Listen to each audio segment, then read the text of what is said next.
Had to throw the Brianna Stewart in there right at the very end. It just had to toss that one right in. The red-hot Seattle Storm, 4-0 since their coaching change and going to make the playoffs, barring a collapse down the stretch. What do you mean coaching change? They fired their coach. In the middle of the season? In the middle of the season. I did not know that. And since they have been unstoppable. Now, who was their coach and now who is their coach? Jenny Busek was their coach. They fired her in the middle of the season? Fired in the middle of the season. What kind of what? Do teams not fire their coaches in the middle of the season when things are going well? I don't know if a WNBA coach is getting fired in the middle of the season. Why would that be different than any other sport? Were they underachieving? Yes. Did you call for her ousting on the air? Publicly, no. Oh, dear. And I don't understand why I'm driving in listening to Mike Florio from 5:30 to 6. Would somebody please explain this to me? Are you busy? I just even asked. Am I busy? I just even asked Jackson Phelps. I said, Jackson, what is it that Dick Fane's doing from 5:30 to 6? Is he so busy that he can't do the 5:30 to 6 extravaganza? It's not what I'm doing between 5:30 and 6. It just throws my whole morning off. I know. We'll get it back on Thursday. It's not what I'm doing from 5:30 to 6. What is it? Well, then what is it? Well, I talked to Jackson yesterday, and I asked him flat out. I said, does it help you that we don't have a 5:30 show? And his answer was a definitive yes. Oh, well, he didn't answer. Interesting. Well, yeah, it helps me, but interesting. Jackson Phelps giving me the runaround here a few minutes ago. It helps me, but I'm happy to come in and run a 5:30 show if you know what Jackson Phelps said to me just 90 seconds ago? He says, I don't have any idea why they decided to put that off. I have no idea. So it was a Rich Moore decision. We're back on Thursday. I see. Well, it's okay. I understand that we're back on Thursday. I just was wondering what it is that's happening that we can't put you on the air. Well, Jackson's got a lot going on that he's not used to doing. Slickhawk usually only has like a half an eye open while he's running the 5:30 show anyway.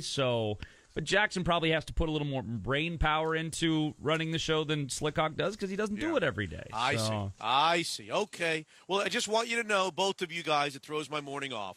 The 6 o'clock segment is not as good as it typically is. Yep. What does it have to do? Oh, because you take what I say at 5:30 and you twist it around, you rip on it, and there's your 6 o'clock segment, right? No, my routine is off. I need to be driving in, listening to you screw something up just to get myself motivated. There you go. See, we got behind. And now I got Mike Florio talking to me, and that's no good. You don't have to listen to Mike. No, Florio, I don't. And frankly, I don't. I don't either. All right. It's Tuesday morning at the VMAC. Hugh Breedlove Millen is here in long pants. Really? It must be a little chilly, huh? No. It's going to be, today's the warmest day of the week. It's going to be 86 degrees. I packed my shorts. They're right here in the bag, so at some point I'm going to probably just go in and change during a But why? segment. But you never wear long pants. I don't know. What the hell? I don't know. There's something about everything's throwing me off. I looked out today. the window and it just looked like there might have been a little. No. Was there an eclipse yesterday or something that threw everything's thrown off by me? Dick Fane's not doing his 5:30 to 6. You're not wearing your short pants that you normally wear. Dick Fane has us breaking at unusual times so that we can make time for the quarterback of the Seattle. Hey, Are you aware of that? You just got to adapt. You know that Russell Wilson is coming to sit down in that. How did you know that? I was texted that. You were? I was. He's going to sit right in that chair. Dick, yep. At what time? 6:40 in the morning? Yeah, that's Dick? right. Yeah. I don't know that. Are you ready for Russell Wilson at 6:40 in the morning? I'm as ready as I'm going to get. Yeah, as we're going to get. Sure, why not? I kind of think we should. I don't think we should talk football with Russell Wilson. All right, let's not talk football. Well, I mean, does he like talking football? He's better when he talks about other things. Really? Yeah. Does he talk football? The big question is, so you're a fancy pants interviewer, so I got to defer to you. But there's a lot of questions that I'd like to have answers from Russell about football and about non-football. Oh, I didn't say that but trying to predict what he's willing to be forthcoming about. He's very congenial. He's going to sit down. He's going to be very respectful. He's going to make eye contact. He's going to, but trying to get something out of him that maybe you couldn't have predicted before you answered it. That'll be the challenge. I think the way to get something out of him is not to talk football. Yeah. Okay. I don't know. We've interviewed him a million times, and it just seems like as soon as you start asking him football questions, he goes into kind of autopilot. Yeah. He presses. There's a button that goes on in his. I don't know. I'm just asking you. Do you sense that same button as soon as he starts getting asked the standard questions? The cliches come out. It just seems like boom, he hits a button and he just starts answering them just the way he answered. I mean, and so what topics do you think he'd be forthcoming about? I don't know. The sprinklers. The way they're set up there, the symmetrical 1, 2, 3, 4, 5, 6, 7, 8, 9 sprinklers right there. There's 2 rows of 10 actually. Maybe he's willing. I don't know what he's willing to talk about. Okay. Maybe we talk about his diet. Yeah. Maybe we can ask him. Why don't you ask him about the tennis picture? No, I'm not going to ask him about the tennis court picture. I am not going to ask him about the tennis court picture. Even I am not that mean-spirited to ask about the tennis court picture. But I don't know. Maybe it's the diet. Maybe it's what what can you if you. I always contemplate this. If you were allowed, if the good Lord said you're allowed for 1 week to eat anything with no ramifications. Yeah. There's no ramifications. You can have anything you want. There's one thing. You can have one thing where you could eat it for a week. You won't gain weight. Yeah. It won't hurt you physically. It won't bring you down. You could have one thing. See, I've had that exact same question, but in perpetuity. That somehow you chemically for the rest of your life, so that particular food has all of the nutritional characteristics of celery. Okay, I was going to say broccoli. Well, the celery is 99% water, whatever it is. Celery doesn't have a lot of nutrients. Really. No, it doesn't, but it doesn't have a lot of bad stuff. It doesn't hurt you. Is there one food that you would eat if you just knew? I had one great response. If you just knew there's zero ill effect. I had one great. I heard him. I've asked this question. I've heard the response. I thought this was my question. What do you mean? I told you the one about forever. I don't think it changes much. Okay. But I had one memorable response that I thought was probably the best. But go ahead. Somebody said something off the grid. Yeah. And then upon contemplation, I thought that's a great answer. Well, I don't know. I don't know how specific you have to get. That's the only question. What are the rules of the game? What food? Can I say Italian? Can I say pasta? More specific. Do I have to get more specific than pasta? You got to get more specific than pasta. No, pasta's. I think pasta's mine. If I could just stick my face in pasta. Yeah. Tortellinis and angel hairs and sauces. Cream based or red based? Whatever I want. Cheese. It's got to be cream based. If you're going to do it forever, just fill it up, man. No. I get both because it's pasta. I get both cheese and cream. Anything lasagna, cannelloni. Yeah. I could just bathe in the crap for the rest of my life. I think more than desserts, more than anything. Like the cream sauces? Anything I want. All right. I just want anything. I want to not have any. I think pasta's it. I could eat pasta morning, noon, and night. I think some form of it. Now, if you said to me, no, Mitch, you got to be more specific, and I had to tell you a type of pasta with a type of sauce, then I probably wouldn't take. I wouldn't even take pasta or the sauce. I wouldn't take it because I wouldn't want to eat the same thing over and over. But if you said I can be general enough to say just pasta, then I think that's my pasta. answer. That's my answer. Okay, Dick, you go, Dick. Yeah, I'd go like you're barking up my tree. A rich, creamy seafood like linguine or seafood fettuccine with lobster and shrimp and crab and skomas. You're overrated. You're going right down skomas. Overrated. Okay. Now, listen, you and I are going to come to blows. I had it. This show's I had it based on what you told me. And I ran to the place. Russell Wilson's going to sit down here at 6:40, and only one of us is going to come out of this. Well, that's fine. I'm going to lose. You talk to him about his diet. It's fine. I'll go over here in the sprinklers. Best response I heard on this one. A guy says, butter. Butter? Yeah. Oh, yeah.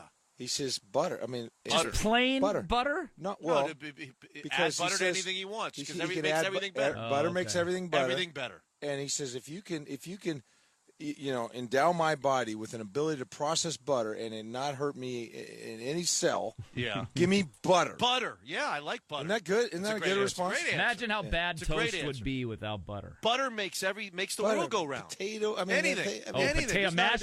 A baked potato pasta without butter is terrible. Butter pasta is nothing better than buttered pasta. And think about it. If you take the 50 best meals you've ever had, they all have butter. Every one of them. Yeah. Skomas. Yeah. Butter. Definitely There's has tons of butter and two cream sticks and of butter junk. on each one of Hugh's seafood paradise or whatever. The problem is that when we ask Russell Wilson that question at 40 minutes after the hour of 6, he's going to say, like, zucchini. And then we're all going to be sitting here looking at each other like, you really went with zucchini? If he says zucchini ice cream, I'm going to start, Zucchini ice cream. Well, that's a reference to Tom Brady and his avocado ice cream. And jeez. Everybody's talking about Tom Brady's avocado ice cream. Anyway, it's 12 minutes after 6. Russell Wilson will join us in 28 minutes. He's the only Mariner. He's the only Seahawk of all the Seahawks that we interview. All these years, going back to Kirkland, going back to Cheney. He's the only, fill in the blank, Hugh. He's the only Seahawk interview that we do at training camp, that blank. That's been up working for an hour and a half before he sits down with us. Well, that's about what I was thinking. I was thinking he's the only one that insists on coming on early on. Okay. What other Seahawk player in all the years that we're doing it says, I want to come on in the 6 o'clock hour? Yeah. And by the way, that's every single time that we have him on. Yep. Every single time that we have him on from training camp. And Mitch, what else do we find out about Russell Wilson? He early wants in to the do morning? it at 6:40. What else do we find out? He doesn't about Russell admit to Wilson? We don't find out anything because he doesn't want to admit to that. He won't admit to it, he but would never but admit we to know it. it's We true. caught him. We caught him, Hugh. Was Hugh there when it he was caught him? 2 years. We caught him. It was before Hugh got in. I think we caught him. We caught him. We did. We Hook, caught line, no. and sinker. We caught him. We caught him. He referred to something that we had said on the show earlier that day when he was driving in.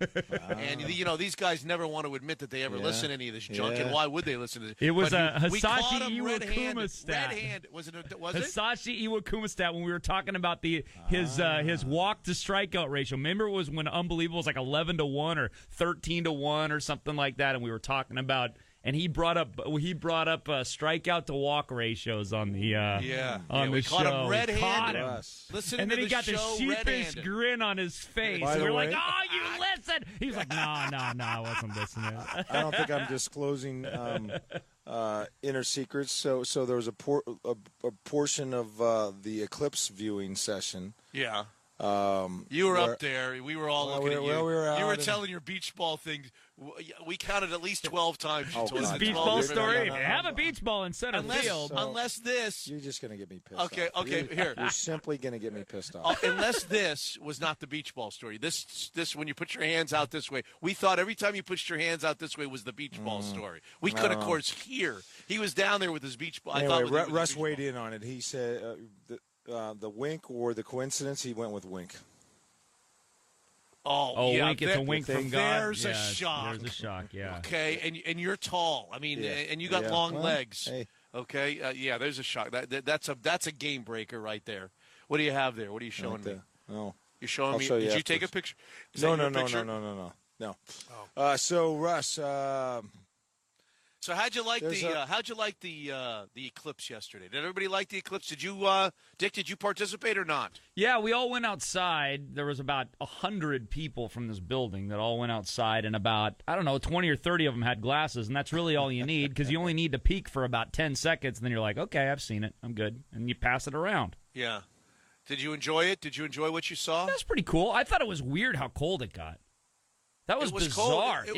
It was cold all morning here. It was kind of chilly all morning. I can't even believe that. No, it's always warm there. I hear from those people that chilly. sit in this studio. They always say how warm it is over there. It was a little chillier, and I was wondering whether did the eclipse have to do with the heat? I guess it would. Right? It did. Yeah, it knocked it down. I mean, it knocked down. Well, temperature-wise, it knocked it down almost 10 degrees over the 20 minutes or so that it was covering 90% of the sun. You know what I said? I said what I was not curious about, would just something that we all know that might be more magnified yesterday, is how little of the sun crept through, right? Mm-hmm. It was still light out. And yet how light it still was. To tell you how powerful the sun is. All you need is like this much to light up the whole to have the sunniest day. A little bit tinty, but the sunniest day just needed that much of the sun. 8% of the sun. How much? How much of the sun? It seemed to supply 92% of the light. Yeah, but it did not provide 92% of the heat. He was out there. Russell Wilson was out there. The Seahawks were out there. It was though. What was? Huh? What was? Oh. 8% of the sun was 92% of the heat. What do you say? Yeah, I think it was. Well, you're right. I mean, it didn't go down to like negative 200. No, thank God. But that has nothing to do with the sun because when the sun's not out, it's still like 55 degrees out. So it's just because our Earth has trapped all the heat from the many of the Seahawks were very interested in this. Yeah, I was interested in I was curious to see. Pete Carroll was like one of the first guys out. He was looking up there a lot. Russell Wilson was out looking at it, and then they practice. Did they really? Yeah, they because of it. Yes, but a lot of them didn't come out. Like Cliff Averill couldn't be bothered with the whole thing. Remember we talked to him on the show yesterday. He was like, "What? Okay, what?" He's big time. Yeah, a lot of them didn't come out, but some of them did. Some of them came out, and a lot of the staff members were out. A lot of the coaching staff was out. Maybe a third of the players. Yeah, to see something a little different. Anyway, I hope everybody got a chance to enjoy the eclipse. We've got a busy show. Russell will be with us at 6:40 this morning. Seahawks at 7 with Greg Bell. Daily Schnoz training camp edition, some fantasy football information. He's got something to say at 8. Phone polls. We've got to figure out what the left tackle poll question is. Hugh, I asked Hugh my idea. He didn't seem very, very excited about my idea. He poo-pooed you? He didn't poo-poo me. He just asked me what his alternative is. Ryan Dibish live from Atlanta where the Mariners continue to win. Mike Holmgren, after yesterday's debacle, will be with us. Hopefully it'll work out this time in the 12th Man Roundtable 2 on 950 KJR. We'll break a little early so we get ready at 6:40 for Russell Wilson.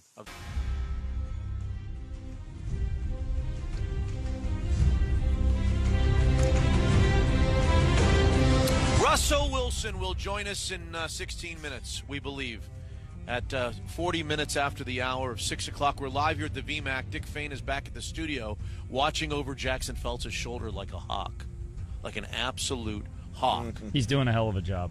Yeah. Because of the 5:30 to 6 prep time. That's right. The morning montage from the Carter Volkswagen studio features another win by the hometown 9, ladies and gentlemen.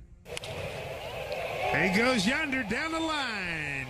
That'll pick up 2. Yonder Alonso, big moment. His first green light as a Mariner picks up 2 runs on a double. The Mariners have a 4-2 lead. 0-2. Ground ball. Alonso going to take it himself. Mariners win it. 6-5 to go 3-1 on this road trip. And they go to 64 and 62. Albers gets the win. Fulton-Evans the loss. Diaz the save, his 28th. Somebody tell me how the Angels did after I went to sleep last night. Anybody know the answer to that question? They had 2 yesterday, didn't they? Huh? They lost 5-3 to the Rangers. Well, I don't know that they had a doubleheader. Did they have a doubleheader? Was it them or the Twins that had the doubleheader? Let me check. I think the Twins had a doubleheader. Oh, okay, well, the Angels lost 5-3. We're 1 game back, kids. We're 1 game back. 1 game back? Yep. 1 game back of who? I guess it would be of the Twins then. We are 1 game back of the Minnesota Twins, okay, who are 64 and 60 Twins. And a half game back of the LA Angels. All right, I'm with you. Mariners win in Atlanta. Why not? Everybody else wins in Atlanta. Why can't we win in Atlanta? It looked like that they had, they had squandered a 6-2 lead. Oh, when Yonder Alonso dropped that ball at first base on the most routine throw to first. Can you believe that? Oh, my God, the floodgates are going to open here. All right, here's the question. The game-tying run would have been the guy trying to score from second on the Cano boot. Safe or out? I say he was safe. Well, I say he was safe. Now, I just saw the full speed, and they say he's out, and they went to commercial. I didn't even did they go back and look at it? Okay. Oh, yeah. I wasn't paying attention when they came back from break. I was too busy, breathing into a bag because I was so freaked out on the play. I believe, personally, that the correct call was made to not overturn because I don't think that there was conclusive evidence. But if you put a gun to my head and you just said, no, this is not about, indisputable evidence. Yeah. Just, was he out or was he safe? I say he was safe. I say he got in there. Got a couple breaks yesterday. I say he got in there before the tag, but since they called him out after you reviewed it, I don't think that there was enough evidence to overturn the play. Anyway, Mariners win 6-5 and climb even closer to a wild card spot in the American League. All right, the night in Major League Baseball, Adrian Beltre's at it again. Swinging a high drive, well-hit ball, deep out into left field. Maben going back, he's at the wall, looking up, it's gone. Rainbow shot of a home run from Adrian Beltre there. Maben went back on that like he was going to have a play. For Adrian Beltre, his 14th home run this year, and the Rangers now lead 5-1. When you think about how bad the Twins were just a year ago, to think that they're now the wild card leader in the American League the following year is kind of unbelievable. That's a great turnaround. Here's Brian Dozier's 3-run home run last night. And a 2-0 pitch, a swing and a drive, left center field and deep. Back it goes, deep it goes, gone. The Twins launched their second 3-run homer this inning. It was Polanco earlier, now Dozier. And the Twins have 6 in and lead 6-0. Cleveland and the Giants on Monday Night Football last night. On 3rd and goal, Kaiser using his big frame, 6'4", 233 pounds for a Cleveland touchdown. Odell Beckham catches a pass, suffers an injury, and then says he'll be okay. Manning wide open, Beckham, and then chopped down. Boy, Giant fans have to take a deep breath when they see that hit, and Beckham didn't like it. He spun the ball at Brian Body Calhoun after that chop to the knees. Let's hold our breath and hope Beckham is okay. I don't know, man. I'm pretty concerned, but I think I'll be all right. Time for Vance Joseph, the new Denver Broncos head coach who came over from, naming Trevor Siemian the starting quarterback for Week 1. After a long battle, about a 4 or 5 month battle, actually, we've decided on making Trevor Siemian our quarterback. Anquan Bolden retires after just 2 weeks with the Buffalo Bills. Just felt led to do something else, and I felt like now was the time. I felt like I couldn't put it off any longer. You know, that was my decision to walk away. Was it an easy decision? No.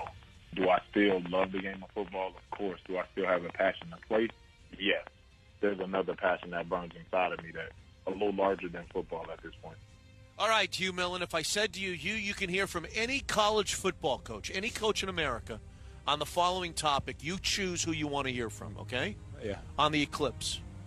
Oh, there's no question. Who would you like to hear from? You're going to probably play Mike Leach. That's the easiest question ever. Answer is incorrect. Now What? pick a second guy. Well, I think Nick Saban is an interesting figure. Hit it, Jackson. I know there's a lot of interest. It's going to go right over our house at Lake Burton in Clayton, Georgia. We may be the only empty house at the lake. It's going to last for 2 minutes, and I'm sure it'll be a memorable experience for a lot of people, and then everybody's going to say, that's it. That's Nick Saban. Yeah. Lack of enthusiasm for the eclipse yesterday. Just throws a big bucket of cold water on everything that doesn't have to do with his football team. And by the way, let's throw the cold water on a lot of things that do have to do with his football team. That's very true, too. Anybody who wants to talk to him about his football team, he throws cold water on. And remember, he's not taking the Alabama job. He's not taking that job. Listen to me. I'm not taking that job. 6:31 on 950 KJR. We are live at the VMAC. Another day, another dollar. Chance to win 50-yard line tickets. To see that, have we decided on the poll question? Hugh's helping me out with the poll question about the exact verbiage of the poll question. Yeah, I think it's something about the offensive line. Well, That's what he's gotten to. It was your idea about the offensive line. Well, I couldn't come up with another one. Yeah, and you were kind of saying, there's something in effect. What was the original question you wanted? No, I don't want to discuss the original question because that'll confuse the jury. I don't want to confuse the jury. Well, what I'd like to just say is what I'm trying to do, I thought would be interesting, is to find out how people feel about kind of the overall Seahawks now that they've learned what they've learned And that, by learned what they learned, means the injury. They've seen some guys play that they have never seen play before on the Seahawks offensive line at certain positions. They've seen Posick now. They've seen Jokel now. They've seen Ifedi at right tackle. Yeah. They've heard about. Based on what you've learned about the offensive line, what has that done to your enthusiasm and optimism for the Seattle Seahawks? Yeah, your first question, is that fair? Without getting into detail, kind of tied into the Seahawks' probability to win the Super Bowl, and even an optimist, if you try and reason it through. I think what Vegas has us, Dick, maybe you can look that 12-1, something like that. 10-1, 12-1? Yeah, something like that. I thought it was 12-1. Okay. So then that would be kind of muddling the assessment. I think what we're trying to now kind of narrow in on have you really diminished your expectation? Is it a significant diminishment, loss of confidence in the Seahawks and their ability to win the Super Bowl? Based on the offensive line, based on what you've learned about the offensive. Or do you feel more or less the same as you did prior to that? Okay. 6:33 on 950 KJR live from the VMAX. So, Chance, if you answer that question on our phone poll and on our texting poll at 49451, you'll get into the hat for the drawing to the Cardinals-Hawks tickets, 50-yard line seats on December 31st. Ryan Divish from Atlanta today on the Mariners win over the Braves. Mike Holmgren's going to join us again. We tried yesterday. We'll try again today. 12th man round. God, we got a lot of stuff. We better get started because number 3 is going to be sitting with us in our next segment on 950 KJR.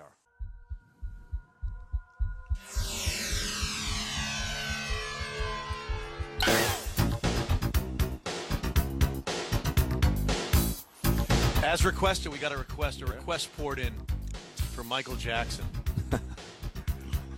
One guy said old school Michael Jackson. Fairly didn't really hesitate either. No, he didn't. I thought no hesitation. I thought the bride might be, contending for the top spot. I waited to see if he was going to go with the bride, but you didn't go with the bride. Well, Michael is it's Sierra and I's favorite. Okay. Yeah. All right. Really? All right. Now, are we going Jackson 5 or are we going? I mean, both. MJ. Both of them. All right. You gotta have both. What are you drinking there? I want to know what you're drinking. It's got everything in it. Let me ask you. Would I like looking at me? Would I like that? It actually tastes really good. As bad as it looks, it tastes really good. It looks really bad. No, it's what's in that thing? I call it the Canalis. Uh-oh. It's got a little bit of everything in there. Give us a sense. What's in that thing? Antioxidants mostly. That's like the main thing in there. Yeah. It's got some berries. It's got a bunch of other stuff in it. I don't know. You don't even know what's in it. I don't know everything. Have you heard about Tom Brady and his diet, the avocado ice cream and all that? Yeah. I mean, have you delved into that? Are you subscribing to some of that stuff? I mean. Yeah, I Tom and I talk for sure. We talked this offseason about just some of the things he's been doing and just his life and everything else, and just we've had some cool conversations. But I can't jump in fully to his full diet. Yet, I got a slow pace into this thing. Like I said, I'm from Richmond, Virginia. I'm used to eating really good Southern food. So what are you taking away from Tom Brady and what he's saying about his life? What's the takeaway for you? Well, I think more than anything else, it's just a commitment to excellence in everything that he does, and I think that, he's a guy that's been able to win, 5 Super Bowls now, a guy that's put on a bunch of work, dedicated to the game, and came in, where people didn't think he would be very successful, and so we've talked about that, obviously with his family situation and everything else, we talk about that stuff, but that is not for to talk about. No, here. We get that. Russell Wilson is our guest, and I'm just thinking, we've interviewed him when he was just a young, up and coming, trying to make it quarterback, trying to beat out Matt Flynn, trying to get here, trying to, what's happened to you in the last 3 or 4 years is kind of amazing, and you've gotten to be. I look on TV. You're always on TV now. You're hosting shows. You're in the. But when you've really made it big. Here's what I never thought that Russell Wilson was big until his diet was in that newspaper. When your diet is actually featured in a front page, when people want to read exactly what you're eating, that you've made at that point. It's That's the point. No, it's not the Super Bowl ring. It's not. It's not any of these TV shows. Not the contract. The contract's nothing. Your diet was in the newspaper. How does that feel when you pick up the newspaper, you see your diet? It tells me what he eats, how many meals, like 12 meals a day? Nine meals a day. Nine? Are you still on that? Yeah, I'm still on it. What is it, man? When you pick up a newspaper, you see Russell Wilson's 9 tells me about almonds. Did you have a couple of almonds for a snack? 12 almonds. 12 almonds. Yeah, that's a little bit later. No, 11 wouldn't be enough. You got to get to 13 is way too many. Well, the doctor asked me, how many almonds do you want to eat? 10 or so. I was like, 12. 12. There you go. Homage to the 12. What's it like to have your diet in the newspaper, for God's sakes? I don't know. I mean, I don't really pay attention to it too much. I think for me, it's just kind of when you think about the diet and everything else and this off season, it's really just about longevity.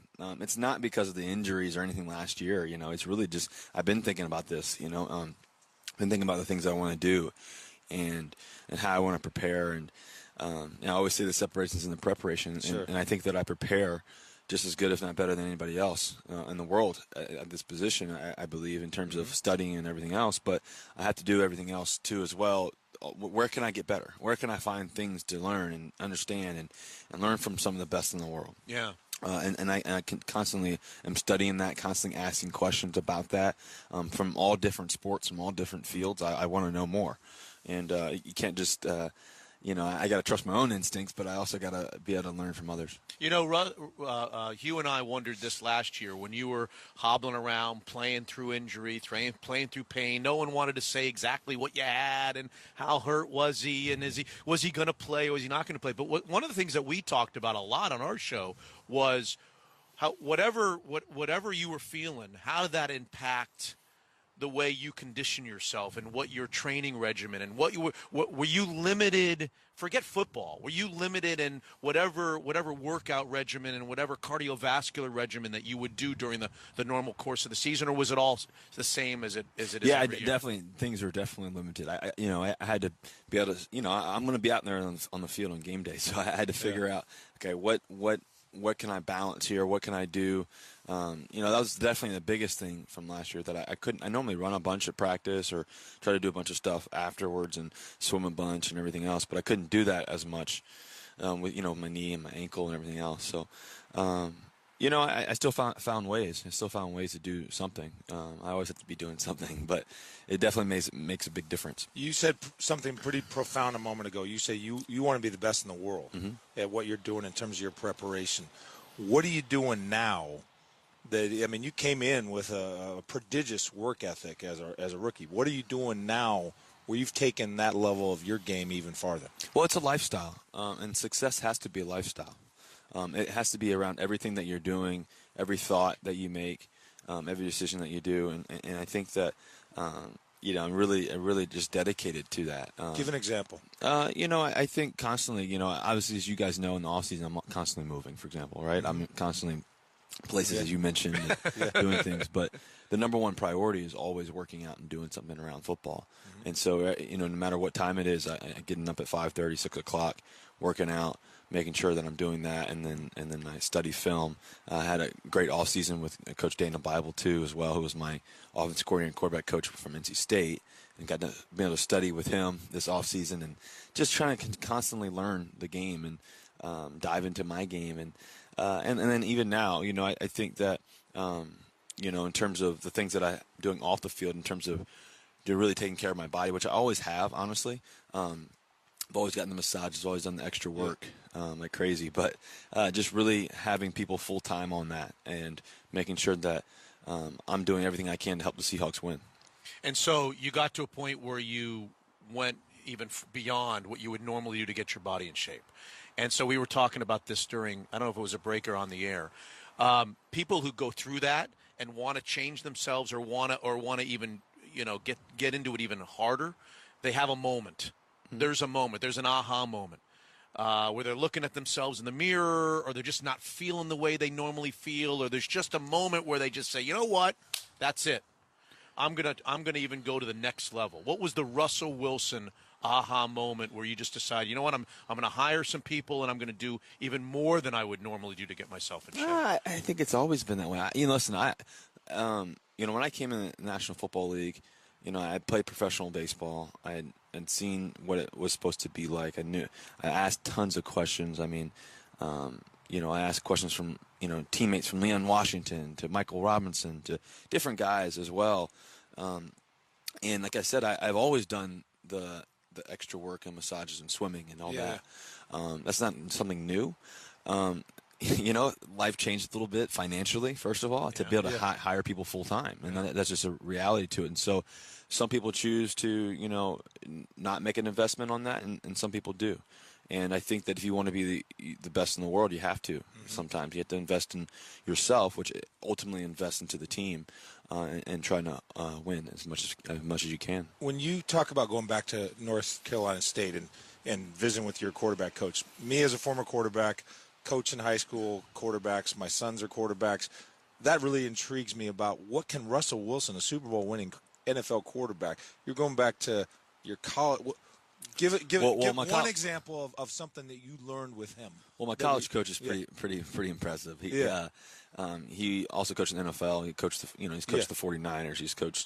He's been on several teams and coaching, offensive coordinator for the National Football League. So it's not like it's, I get it. But in terms of things that you can continue to learn, I went into the whys of football. That's what I always say. When I'm studying the game, you got to know, you really fully understand something if you know the why.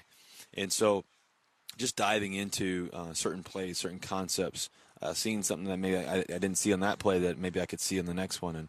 And so just continue to understand that stuff and continue to just invest. I think also, too, the way that the offseason's set up, you're gone for 5 months or whatever it is, right? And so some people, they just hang out and just, they may go work out, they may go throw occasionally, or they may go catch, or may go do some weights and everything else.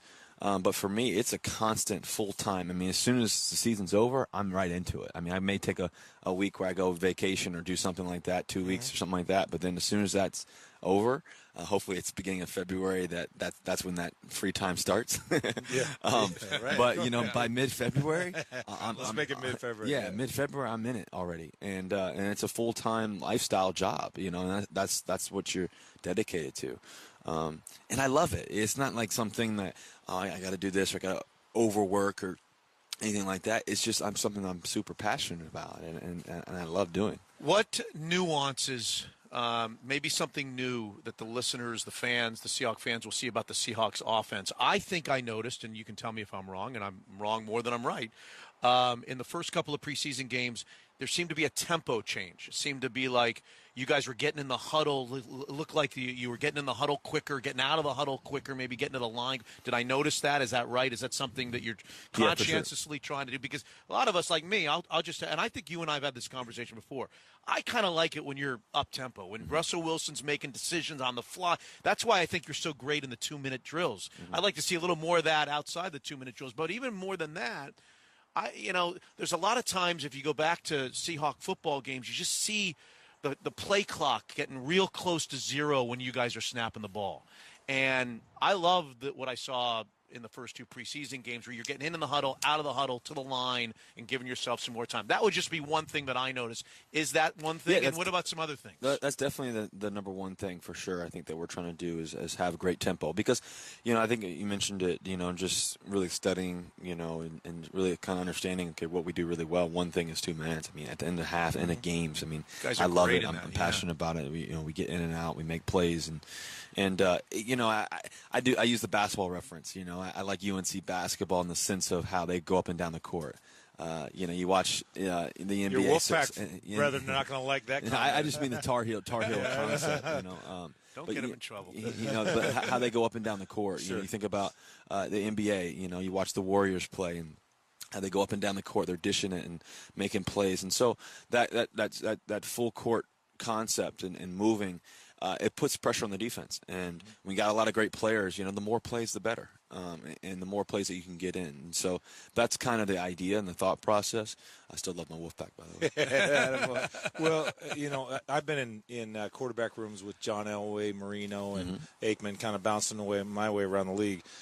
And there's times where offensive line, whether it was injuries or young guys or various struggles. We had Zimmerman as a Hall of Fame tackle when blocking for John Elway, but Zimmerman gets hurt.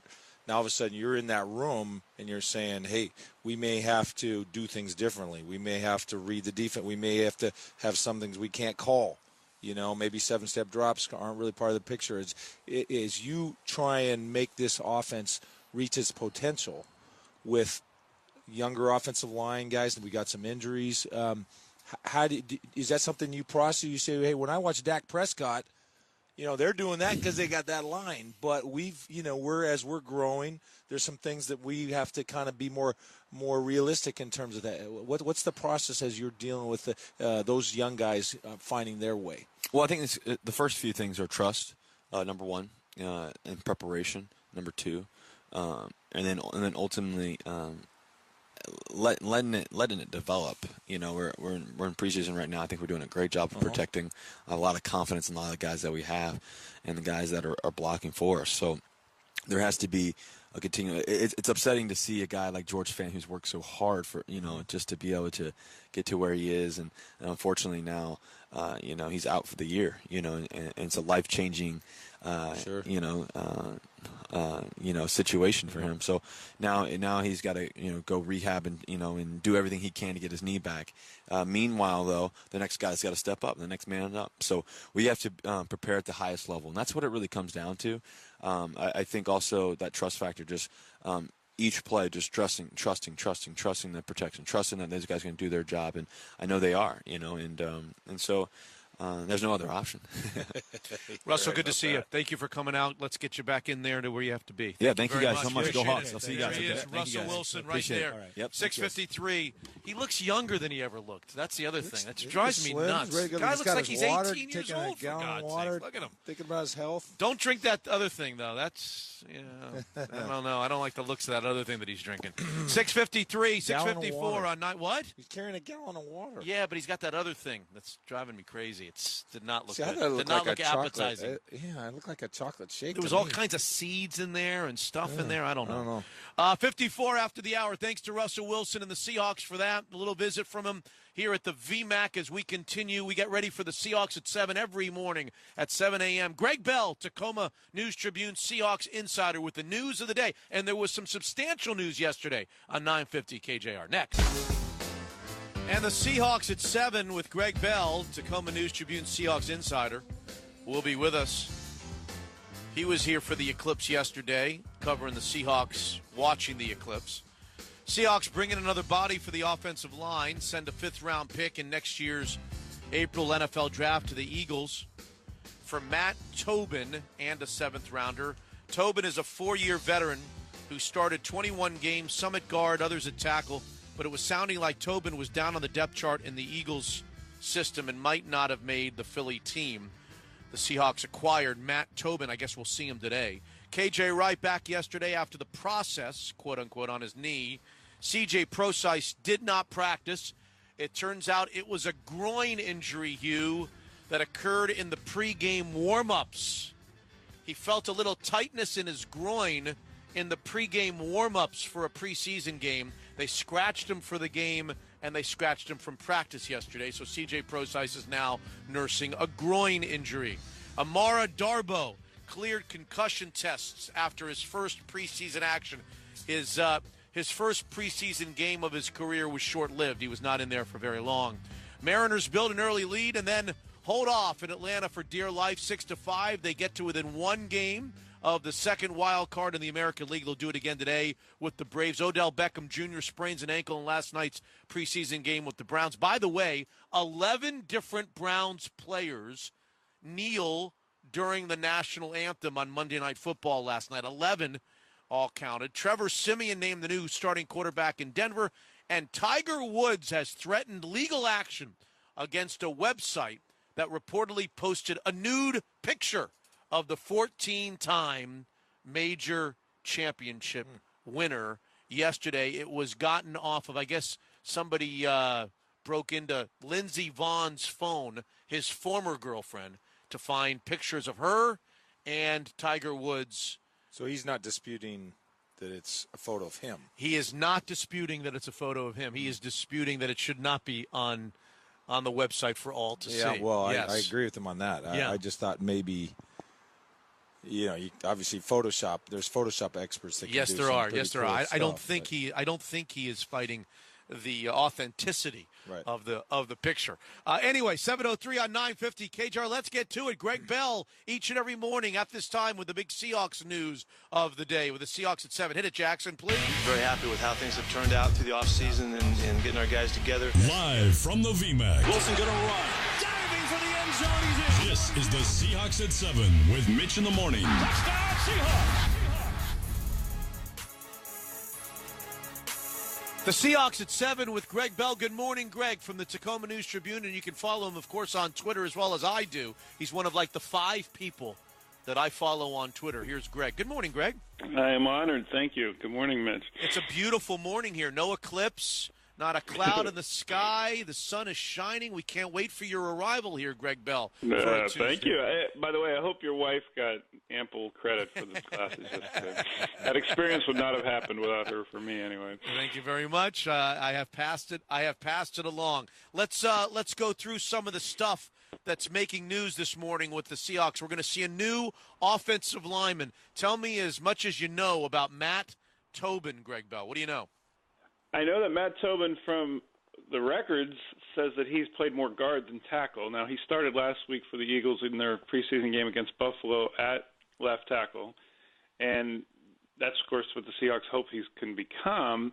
But there is an option here for him to play guard. He's started 21 NFL games, 20 of those at guard. Last year, he was an extra tight end as a tackle, a third tackle, as the Eagles started a game in a special formation.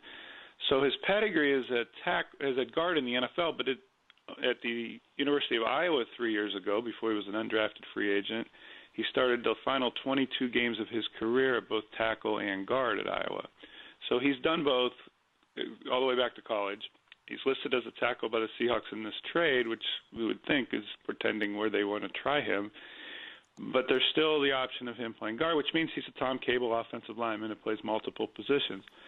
Now, again, the caveat is if someone is available, even in a trade, but if someone is available on August 21st, then he wasn't in somebody's plan, so you're getting cast-offs and castaways in this case. And the same thing if you sign someone at this point, which is why I still don't think this is option one, just like Tyrus Thompson, who yesterday Pete Carroll said, we don't know anything about this guy. That should tell you all they need to know about his validity as the starting left tackle. Right.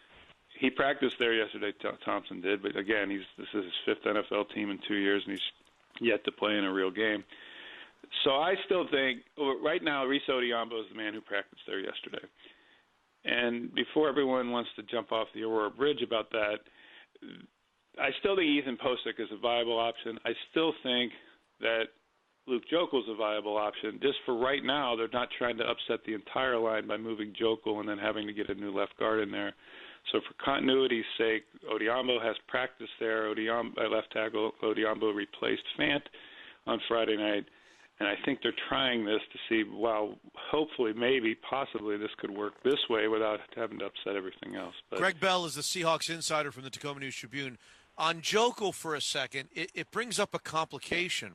Now, I know that we all have not been able to agree, and when I say we all, the Pro Football Focuses, the Tom Cables, the Jacksonville Jaguar media people who cover that team. I don't know that any of us have been able to agree on what kind of a football player Luke Jokel is. But it seems like the one thing that everybody agrees on, including Tom Cable, Greg, is that he was a better guard than tackle. Yes. Now, I don't know where on the scale. I don't think we can agree on where on the scale he was at guard and tackle, but it seems like everybody has said he was a better guard than tackle. So might that be a problem for the Seahawks? They don't want to, whatever they think of Luke Jokel, they don't want to move him from the position that he's better and put him out to a position that he's weaker. Does that make any Well, sense? that's exactly what they're doing. And John Schneider has said it, Cable has said it, Carroll has said it. They want to keep him left guard because they think he's better there. Now, the one issue with that is he has 3 years plus all of college and high school as a left tackle, and he was drafted second overall as a left tackle, so that's the sample size there. Right. He only have 5 games, 5 games of last year to begin last season before his knee injury at left guard. So that tells you two things. One, either he was so bad at left tackle that it only took 5 games for him to be better at left guard, or two, he was so good at left guard that in only 5 games he was better than 3 years at left tackle, if you know what I'm saying. But either one is not great. Oh, God. Oh, dear. All right, Either one tells you he wasn't very good at left tackle. So I'll tell you what. Let me make you the guinea pig for the poll question today. As you probably know, we ask one question of our Seahawks listeners, and we ask them, Seahawks fans, listeners, that we ask them to call in and text in the answer, and we put them in a hat for a drawing for some really good Seahawks tickets. We were having trouble coming up with the verbiage, with the actual wording of the question today. I think we've settled on, thanks to Hugh Breedlove Millen, I think we've settled on something like this. Based on what you've learned, Greg, about the offensive line, and that encompasses everything, what you've seen from Ifedi, what you've seen from Jokel, what you've seen from Posick, the injury to Fant, everything. How much has that kind of tangibly impacted your outlook for this football team this season? Or has it not materially changed how you have felt about this team this season? I think it's everything. I think everything is predicated. I thought last year proved that it's everything, and that the offense bogged down. Russell Wilson couldn't run. They didn't have a running game because there were no running lanes. They were 25th in the league in rushing. Richard Sherman was ticked off at the defense for not pulling its own weight. He was screaming at coaches for play. All of that. They lost 14-5 to Tampa Bay. They lost 9-3 to L.A. There's no way you lose those games. And an NFL offense shouldn't produce 8 points in those 2 games. That is the difference between playing the second playoff game at home and the second one on the road and going out in January instead of playing in February. It maybe it's a simplistic argument, but if that offensive line can protect Russell Wilson and he can run and do his things and they can actually have running lanes to run in, and the offense is 5th in the league in rushing instead of 25th, you're playing at home in the second weekend in January and you may be in the Super Bowl.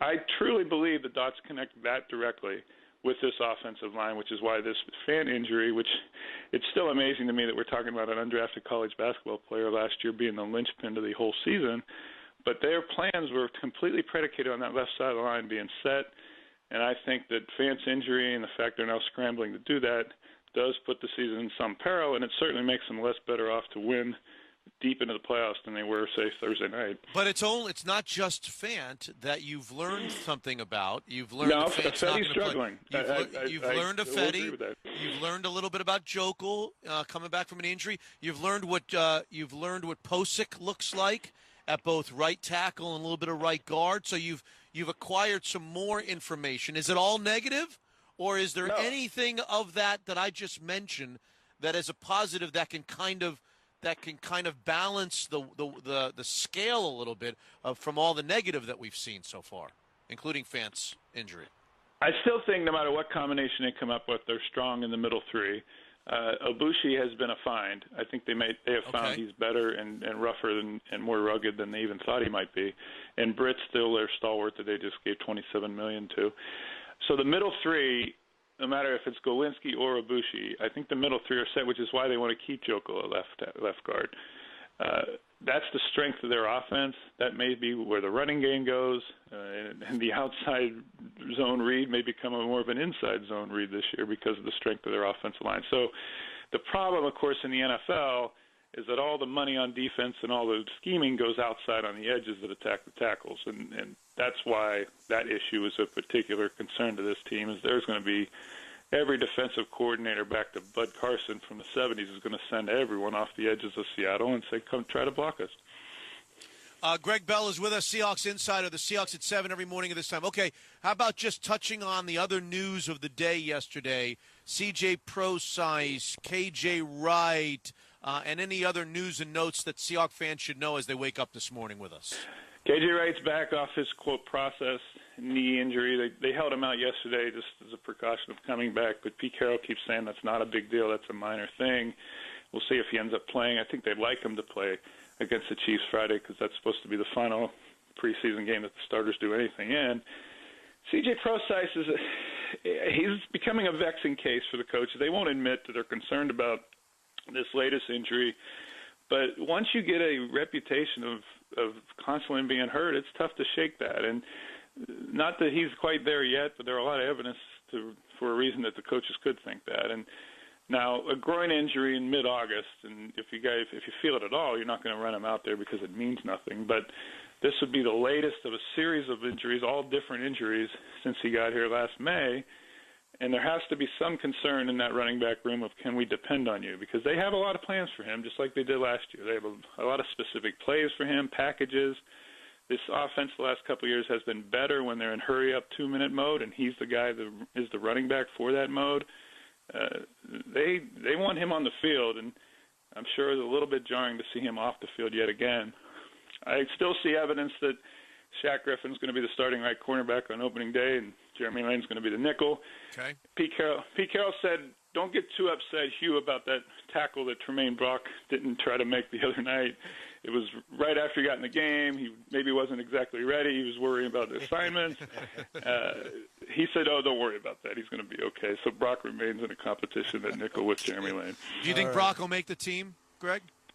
I think so because of experience and the fact that he can play both outside and in. Okay. Greg, we'll see you later today in the 9 o'clock hour for the 12th Man Roundtable. Appreciate all that you do. Thanks so much. Yes, sir. Thank you. All right, Greg Bell, the Tacoma News Tribune, Seahawks Insider. That's a daily ritual. We'll get you caught up on everything you need to know about the Seahawks in our 7 o'clock, right at the beginning of 7 o'clock hour, every morning, all the way through the football season, thanks to Greg Bell, who's out here every single day covering the Seattle Seahawks. So that seems to be the poll question of the day. He didn't really answer it. Greg Bell really didn't answer it. I thought he kind of tiptoed around the. He went back to last year again. This is a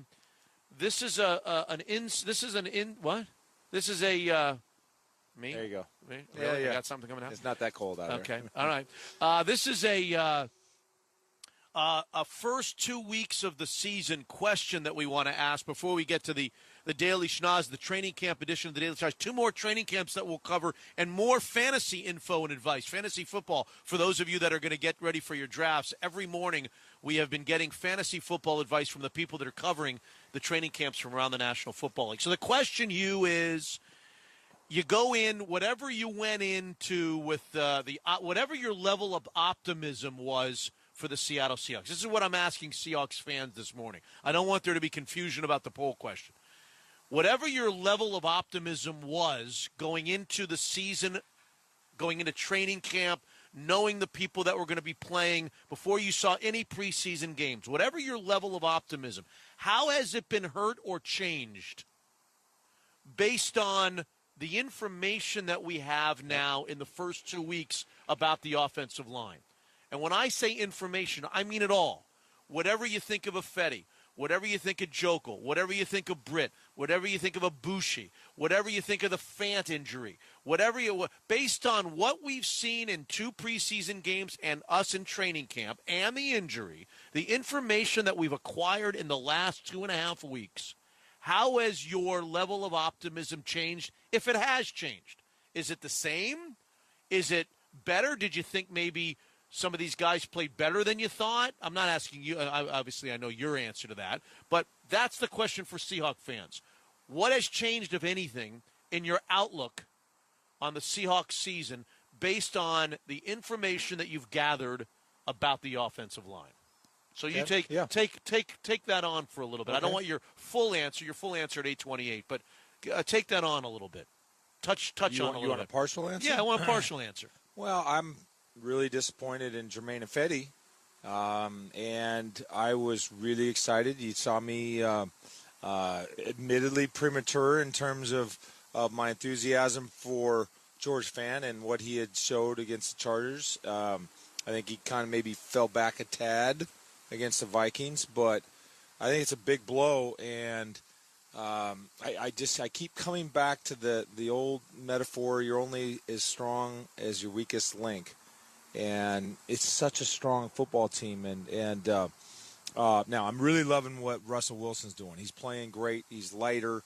I think he's at that point in his career where mentally, I think he's got another about 4 to 5 year window where he's going to be a really great athlete, elusive, but his understanding, you heard him talk about how he's just keep pushing the envelope on his understanding. So I think he has potentially the capacity to overcome that. But I think for right now, it's just, I don't know. I think against the best teams, those tackles are really going to struggle. So when you say you're only as good as your weakest link, the NFL is set up so that all the teams have a weakest link. Yeah. That's right. That's the rules of the NFL. It's been put together, and maybe the glory of the NFL is they don't want perfect teams. They want every team to have at least one really weak link. The Seahawks, everybody's weak link is a little different. Yeah. In this case, the Seahawks' weak link is right in front of the guy that you're talking about. And, boy, we're going to have to are we not going to have to hold our breaths the entire year every time he goes back to pass? Even on plays that he gets the ball out, you pointed out to me, offensive linemen are being pushed into his legs and into his knees, and he's having to really, really contort himself in certain cases. You talked about the play to Vanette down the middle. The tight end down the middle the other night. Yeah. What Russell Wilson had to do just to get rid of that ball because offensive linemen were being pushed right back into his legs and into his waist. He literally had to alter his passing motion and get his arm up higher than he normally would. It was a great pass. He had a play on a fade route to McAvoy where Fetty had got beat and the defender was around his knees, and that was scary for any Seahawks fan to see a defensive end kind of falling to the ground right there at Russell's legs. So, I think it's a problem. But they're going to have to find a way to win with, we'll use another metaphor, one hand tied behind your back. I really believe that if you take all of what Darrell Bevell would have on his call sheet or what he would like to have, you come out and watch them throw against air, and they will throw these big 9-step drops where Russell goes play action and he's 9-10 yards deep. Yeah. And guys are running, and he shows off his arm and he can throw it 60 yards without even kind of whining. I mean, it looks really cool. You can't do it really looks cool when you don't have the time to do it, right? You just can't do it. You just can't do it. So I think if we see them, even if we see them score 35 points, compliments to them in a game because they just did it with a restricted playbook. All right, let's cover a couple of more NFL training camps and get you some fantasy football league advice from those training camps. Let's open up the Heritage Distilling text line as well at 49451. And you, I guess, understand, everybody now understands the question. If you have something else, you can go dearshow ... dearyou ... or just answer the question, which is, has your outlook on the Seahawks changed materially in the information that you've gained over the last 2 weeks in the offensive line? Hugh's got something to say at 8 o'clock. The phone poll where we'll give away some cards, Hawks tickets, 50-yard line seats at 8:30. Ryan Divish at 8:45. Mike Holmgren at 9 o'clock. And the 12th man roundtable at 9:28 as we continue on 950 KJR. Heritage Distilling text line is open at 49451. Dearshow ... or to answer the poll question of the morning, which is, has your outlook of the Seahawks changed materially in the information that you've gathered since watching the first couple of preseason games and the injury to George Fant? Or are you pretty much wherever you were at the beginning of the season or at the beginning of training camp? 49451, the Heritage Distilling text line. We'll get there right after the Daily Schnoz. Don't forget, Hugh's got something to say at 8 o'clock, and your chance to win the 50-yard line seats to see the Cardinals-Seahawks game on December the 31st will happen at 8:30 again today. Let's go live to Atlanta Falcons training camp, a preview. Our old buddy Andy Bunker from 92.9 The Game in Atlanta about the defending NFC champs, and will there be a hangover, Andy? What's your answer to that? That's the great question, right? I mean, that's the $1 million question. Sort of the same thing that the Seahawks had to try to deal with a couple of years ago is, are you mentally strong enough to come back from the most crushing collapse in Super Bowl history. And that's going to be something that they're going to have to answer and deal with all season long. And I don't think you really answer that question until you get to the playoffs and you make it back to the NFC Championship game or back to the Super Bowl. So, Dan Quinn says all the right things. Very much sounds like Pete Carroll in his verbiage, but that's something that's going to be following this team around all season long. Personnel-wise, how good is this team? Is it the same team as last year? Are there changes? Are there defections? Are there new guys? What's the sense with the Falcons? Yeah, it's almost the exact same team on offense. The biggest difference is that Steve Sarkisian's the offensive coordinator now, and that Kyle Shanahan left to go to San Francisco. You guys know Sark very well up there in Seattle, of course. And the sense is that he's keeping things similar enough on offense that it won't be that hard of a transition for guys. Defensively, it's generally the same team with a couple of new additions. Dontari Poe was added in the offseason, big defensive lineman. They went out and drafted Tack McKinley from UCLA as well, and he played in his first preseason game on Sunday and looked pretty good, looked pretty athletic coming off of an injury. And then another important semi-addition is getting a guy back from injury, and that's Desmond Trufant. Desmond Trufant missed more than half the season last year and all the playoffs with the shoulder and pectoral injury. He's back now. He got paid a ton in the off season, and they add him back to the secondary as well. So while it's generally the same core that went to the Super Bowl last year, I do think that they've made some pretty nice additions on defense. Will there be any impact to the new home field, the new stadium in Atlanta, Andy? Well, they opened it up on Saturday night. Nobody's been in there yet in terms of playing any games because of all the delays that have happened in trying to build that roof. And apparently the roof still doesn't open, so we'll find out whether or not that's going to happen in the next month or so.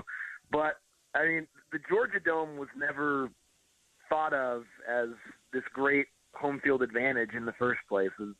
It wasn't a place not like CenturyLink where people talk about the noise and the fans and all that stuff. So I'm not expecting it to be something that people count as a negative. It's supposed to be incredibly nice. I've been in there for a couple of tours, but we'll find out on Saturday what it looks like when it's full of fans, and I'm sure the players are going to like it because it's pretty state-of-the-art. All right, Andy, before you go, I've promised our listeners that on each training camp preview here, we would ask a fantasy question. There are lots of guys, I would imagine you're going to tell me, that we want from the Falcons' skill position players on our fantasy football league teams. Go through that for us. Go through that list, Andy, that long list. Well, I mean, Matt Ryan's obviously pretty safe. I feel like if you're able to get Matt Ryan on your fantasy team, you're feeling good about that. Julio Jones as well. It's the only risk with Julio Jones is, and this happened a couple of times last year, he tends to pick up points in chunks. Like, he'll have 2 or 3 great games in a row, and then he'll sort of be silent for a couple games because this offense has been pretty good about, if you're going to double or triple team Julio, they'll just go to other guys. I think Mohamed Sanu is going to have a really nice year. I mean, he didn't have a ton of yards last season as the number 2 receiver, but he's getting a lot of hype this preseason. He's talking a lot this preseason as well, and we've seen how good he can be at times in Cincinnati. And then I think Taylor Gabriel also is sort of a sneaky late in your fantasy draft pickup. It could be sort of your third wide receiver, maybe a swing position, flex position guy if you have that. He got a lot. He scored, I think, 7 touchdowns in the second half of the year last year. Interested to see what he looks like in this offense this season as well. And running backs. Yeah, I mean, it's hard because they split the carries so much. I know Devontae Freeman's probably going to get more of the carries this year because they just gave him a whole bunch of money. But with how they sort of spread it out between Freeman and Tevin Coleman and even Teron Ward to a certain extent, I think Devontae Freeman is a really good player, but he wouldn't be a running back that I would select in the first couple rounds. To me, he's a guy who I'd wait a little bit on. I think that division's going to be very interesting because I think Tampa Bay is going to be good, and we expect maybe a comeback season from Carolina. That could be a That could be a fun division to watch, that NFC South. Andy Bunker in Atlanta. Thank you, Andy. Appreciate it. Hope all is well. Thanks so much. 92.9 The Game in Atlanta. We appreciate him. Former KJR employee, 7:34, 30 seconds away from another training camp profile and some more fantasy football league advice on 950 KJR. Hey guys, it's Softy back here. Football season, the perfect time to score a great deal with the new Burien Toyota. The brand new showroom is unbelievable. Literally will change your car buying experience. You'll find a huge selection of all the most popular new Toyota vehicles, including RAV4s, Highlanders, Camrys, and Tacoma trucks, as well as tons of certified pre-owned vehicles for any budget. The brand new Burien Toyota, open now. Come see it today on 1st Avenue South, just west of SeaTac, in the center of the known world, or on the web 24/7, baby, at BurienToyota.com. Here's another late development. The Daily Schnoz. By the way, guys, back in the studio, breaking news from the VMAC. Yes. Hugh Millen wants to be like Russell Wilson. How's that? He just consumed the guys at the PR staff. We were talking about the ugly-looking drink that Russell Wilson brought to the table with all of his antioxidants. Yeah. The most unappetizing thing I've ever seen. So the PR guys brought over 2 for him and me to try what Russell Wilson's been drinking. How was it? Hugh drank both of them. Really? Yes. Is Consumed both of them. Is that his and mine? Is that just a little too much of a good thing? Maybe is Hugh you have to go to the restroom here? I don't know. I think he's trying to get Russ. I think he likes short quarterback. I think he wants to be a short quarterback. I think Hugh Millen wants to be a short quarterback. Drinking too much of that, it might shrink him. So you didn't even get a sip. You didn't even get to see what it tasted like. He drank his and mine. Well, I want a full report when we're done with the schnoz. All right. Sharon Thorslin at WBT of the Panthers Radio Network in Charlotte. A little quick profile on the Panthers. You're trying to bounce back. Is this a bounce-back season for the Panthers, Sharon, or are they going to have troubles doing that in the NFC South? No, I think they definitely bounce back. Can't get a whole lot worse than last season between all of the injury woes and other issues they had with a lot of youth in the secondary. So they've added a lot of veteran pieces to this team. Cam Newton is on his way to being healthy, and, of course, drafted Christian McCaffrey, who was pretty awesome on Saturday when they played the Titans in the preseason. So I think it's definitely a bounce-back year for them. What's the story with Cam Newton? You say he's on his way back. Define that. What does that mean to me? Well, he had the shoulder surgery in the offseason, late in the offseason, actually, in March. And so he's been trying to work his way back from that. Came back maybe a little too soon in training camp, and I ended up having to sit him basically for most of training camp. He has been working with team drills now for the past couple of days. Was out there yesterday. It looked really good. Is going to be back out there again today. They're going to assess the situation, see if they want to put him out there on Thursday against the Jaguars. But he's still trying to get his range of motion back and loosen up that shoulder after the surgery, but should be good to go for sure for the regular season. You know, I'm 3,000 miles away, so I don't really know, but it just strikes me that Luke Kuechly is the heart and soul of that football team. And kind of in microcosm, the year was Luke Kuechly's year. He just disappeared, had that concussion or those concussions. What can you tell us about his health and how worried Panthers people are with the physicality and the concussion nature of Luke Kuechly's game? Well, he definitely is the heart and soul of this defense, along with Thomas Davis, the other veteran linebacker. And when he went down with that concussion last year after having won the prior year, that sat him for a few games as well. I mean, that was definitely rough. I mean, as Luke Kuechly goes, so goes this defense to some extent. So, but he's completely healthy. Was out there in the first preseason game. Sat last week, but that was because of a rib soreness. It had nothing to do with a concussion. So, and they're going to try to be smart with him. But he's out there. He's back. He's healthy. The doctors say he's healthy, and he says he's healthy and he's ready to go. So I don't think anybody's particularly concerned about it. Maybe the fans certainly are, because they don't want to see him go down again. Obviously, the Panthers don't want to see him get hurt again. But as far as being healthy, he's got all the clearances from all the doctors, and he's ready to roll. Well, that division, we just talked to the Atlanta Falcons training camp. That division's interesting. I think there's no question Atlanta's going to win its share of games. Tampa is it looks like an improving football team, could win 9 or 10 games. So how does Atlanta, Tampa, and Carolina all win 10 games, Sharon, or doesn't that happen? Yeah, that's going to be tough because you throw the Saints in the mix too, and there's a lot of rivalries amongst this division. So yeah, it's going to be difficult for all those things to happen. Now, Atlanta, it'll be interesting to see what happens with them coming off that just absolutely atrocious Super Bowl where they just folded. So the Panthers had the same problem the year before where they were in the Super Bowl and, of course, had that horrible hangover last year. So it'll be interesting to see how Atlanta bounces back from that awful loss to see if they can ramp things up a notch and not end up in the same situation the Panthers did. And Tampa Bay, yeah, I mean, they've added some pieces down there, and Jameis Winston's certainly on the rise as the young quarterback. And the Saints, you can never count out Drew Brees, and if they could ever get their defense to do something down there, they're awfully good as well. So it's going to be tough. That's what makes these division games even more important. And the Panthers got a string of them in late December, 3 in a row, which could possibly determine the outcome of the NFC South. Sharon, in our final 20 or 30 seconds, talk to our fantasy footballers that are getting ready to draft over the next couple of weeks. Give me some skill position people from the Carolina Panthers that we want on our football teams. Oh, boy, you got to start out with Christian McCaffrey. The rookie out of Stanford has been nothing short of impressive since arriving here, and he can do it all, both on the ground and through the air, and possibly back there at punt returner. They haven't thrown him out there yet, but he very well could be there for the regular season. So he is very impressive. I think Cam Newton, once you get him going again, I think Cam Newton could be a guy you want out there as well. And Jonathan Stewart, he's been a workhorse running back for the past couple of years now, so I think Jonathan Stewart could be a guy you want on your fantasy team as well. Real quickly, how often is McCaffrey going to be on the field? If Stewart's the workhorse running back, McCaffrey's not going to get a lot of carries each game. What is he going to get, like 6 or 8 carries a game? Yeah, but I think they're going to try and get him the ball any way they possibly can because he has such a great change of pace back, and he broke off some runs on Saturday against the Titans, 16, 17 yards.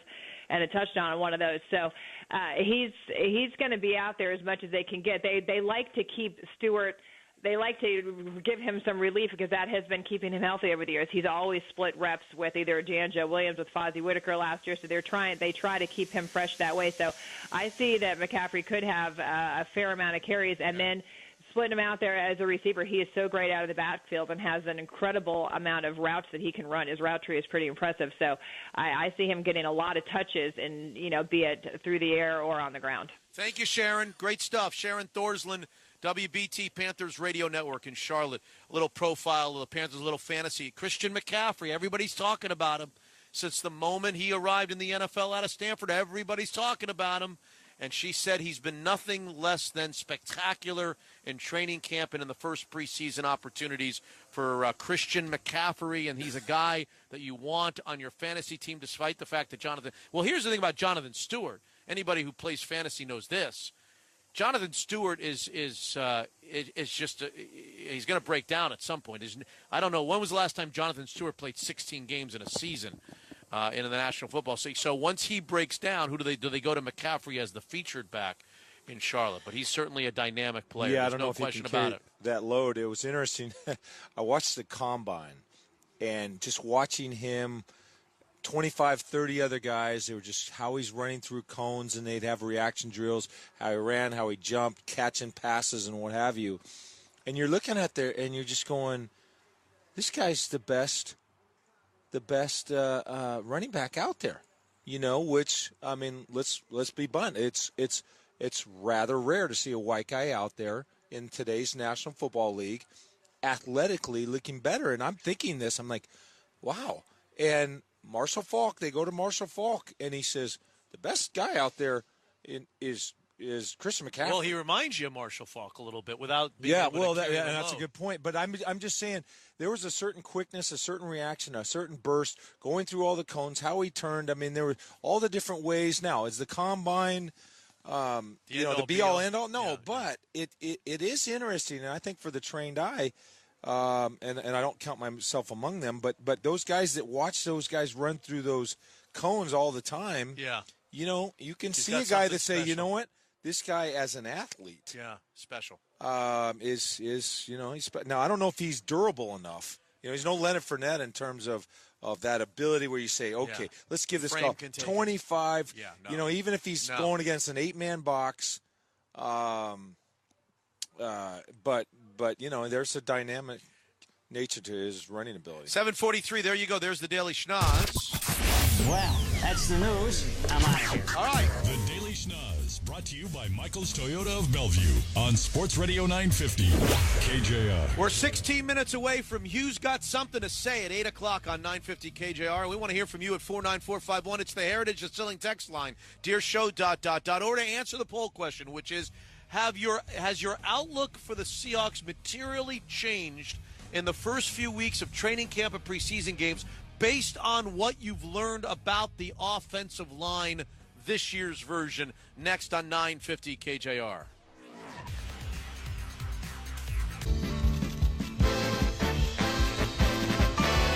Letters. Oh, we get letters. We get your letters. Oh, dear. How do I move on from that? 750 on 950 KJR, 49451. Thanks, Hugh. 49451. Dear Hugh. What? That was pretty funny. What was pretty funny? You were listening?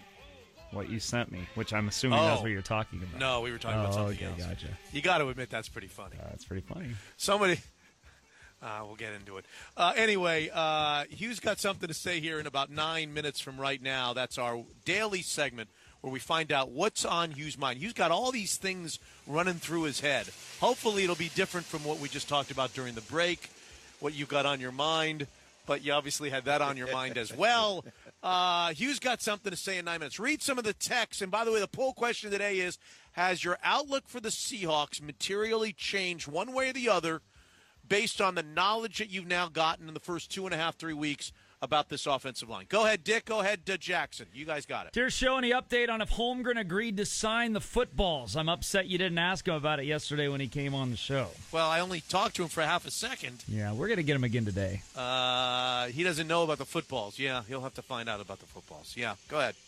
For Dear Show, in September, which starting five are you more optimistic about? The Mariners starting five rotation or the Seahawks starting five on the offensive line? That's a good question. Well, that is a good question. That sounds like a future poll question. Oh, my God. Boy, let's think about that for a second. Well, in September, we're talking about Mariners. We're going to have Paxton and Fernandez You got to back, go right? Mariners in September. Yeah. Right now?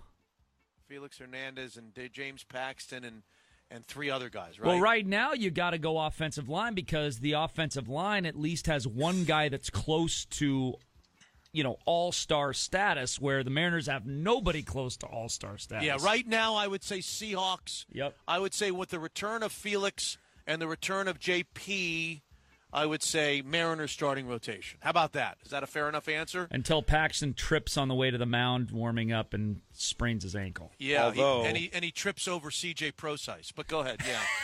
Although, if you have an all-star pitcher and you have one all-star offensive lineman, the all-star pitcher, you can at least say, well, he's going to be dominant on that night, right? You can be. Yeah, you can say that about the That's offensive true. lineman too, can't you? Well, no, I think you could say, hey, it doesn't matter how much one offensive lineman dominates, you're still going to be susceptible on every single play. So there's more every impact single to game. James Paxton than there is to Justin Britt. That's what you're saying. I think there's more so. impact on the Mariners. Yeah. Go ahead. Continue on. Here's a guy that puts a lot of stock in preseason football. Just get these percentages here. Yeah. Dear show, on a percentage scale, coming into training camp, I was 50% they'd go to the Super Bowl. After the Chargers game, I was 70%. So we went up 20% by watching a preseason game. Preseason game number one, where everybody played one series. Exactly. Yeah. After watching Odiombo and Ifedi, I'm back to 45%. So two guys brought him down 25 full percent. He doesn't even mention Luke Jokel's performance. He obviously is blind to Luke Jokel's performance. Depth in other positions and the growth of Fant paying dividends early is why I raised it in the first place. I feel like it would go back up if Posick starts. Strangely, I have more faith in a rookie than I do of Fetty. Well, at least he's could you imagine sitting on your couch in August watching a preseason game and having your percentage of going to the Super Bowl go up 25% or down 25% watching a game? Now, maybe if Russell Wilson went down for the year, I could see it, but any other player, come on. All right. The Seahawks have proven that they do not know what they're doing at the offensive line. They aren't drafting well at the offensive line. They aren't scouting health. They aren't developing well. And moreover, they aren't consistently drafting players that can actually stay on the field. Okay. Dear show, 75% of your Hawks coverage is negative, so how do you think my attitude has changed? Is that true? 75% of our coverage is negative? Well, you haven't been here for you can't answer that question because there's 2 weeks where you were eating shrimp. So that doesn't count. Well, I've heard the last 7 days, though. Well, you've heard the last 7 days, and a lot of it. Well, no, not a lot of it, but at least the last few days has been in the wake of some real trouble that they've had along. I think you got to go back to the first 2 weeks of our broadcasts to be able to answer that question. And I think it was full of optimism the first couple of 2-3 weeks. And of our it's broadcasts. not now just because of Fant? Well, I just think we're still very close to the disarray on the offensive line from Friday night. That's all. We're still only a couple of shows removed from that. As we continue on and we see them play another preseason game, everything's going to change. Everything's fluid. But yeah, I would think that this should be a dark time for a Seahawks fan, at least on some level, since what happened on Friday night. I mean, you can't question. There's no debating what happened on Friday night. And here's what happened. 3 things. A, you can't debate whether George Fant's out for the year.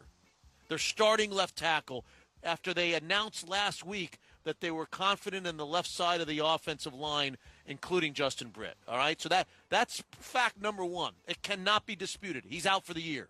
Fact number 2, that cannot be disputed. Jermaine Ifedi stinks the first 2 games. I mean, just stinks. Does not look like he can play right tackle. Fact number 3 that cannot be disputed is that Luke Jokel was horrible on Friday night at left guard. Horrible at left guard. Okay, so that's it. Everything else was great. Russell Wilson was great.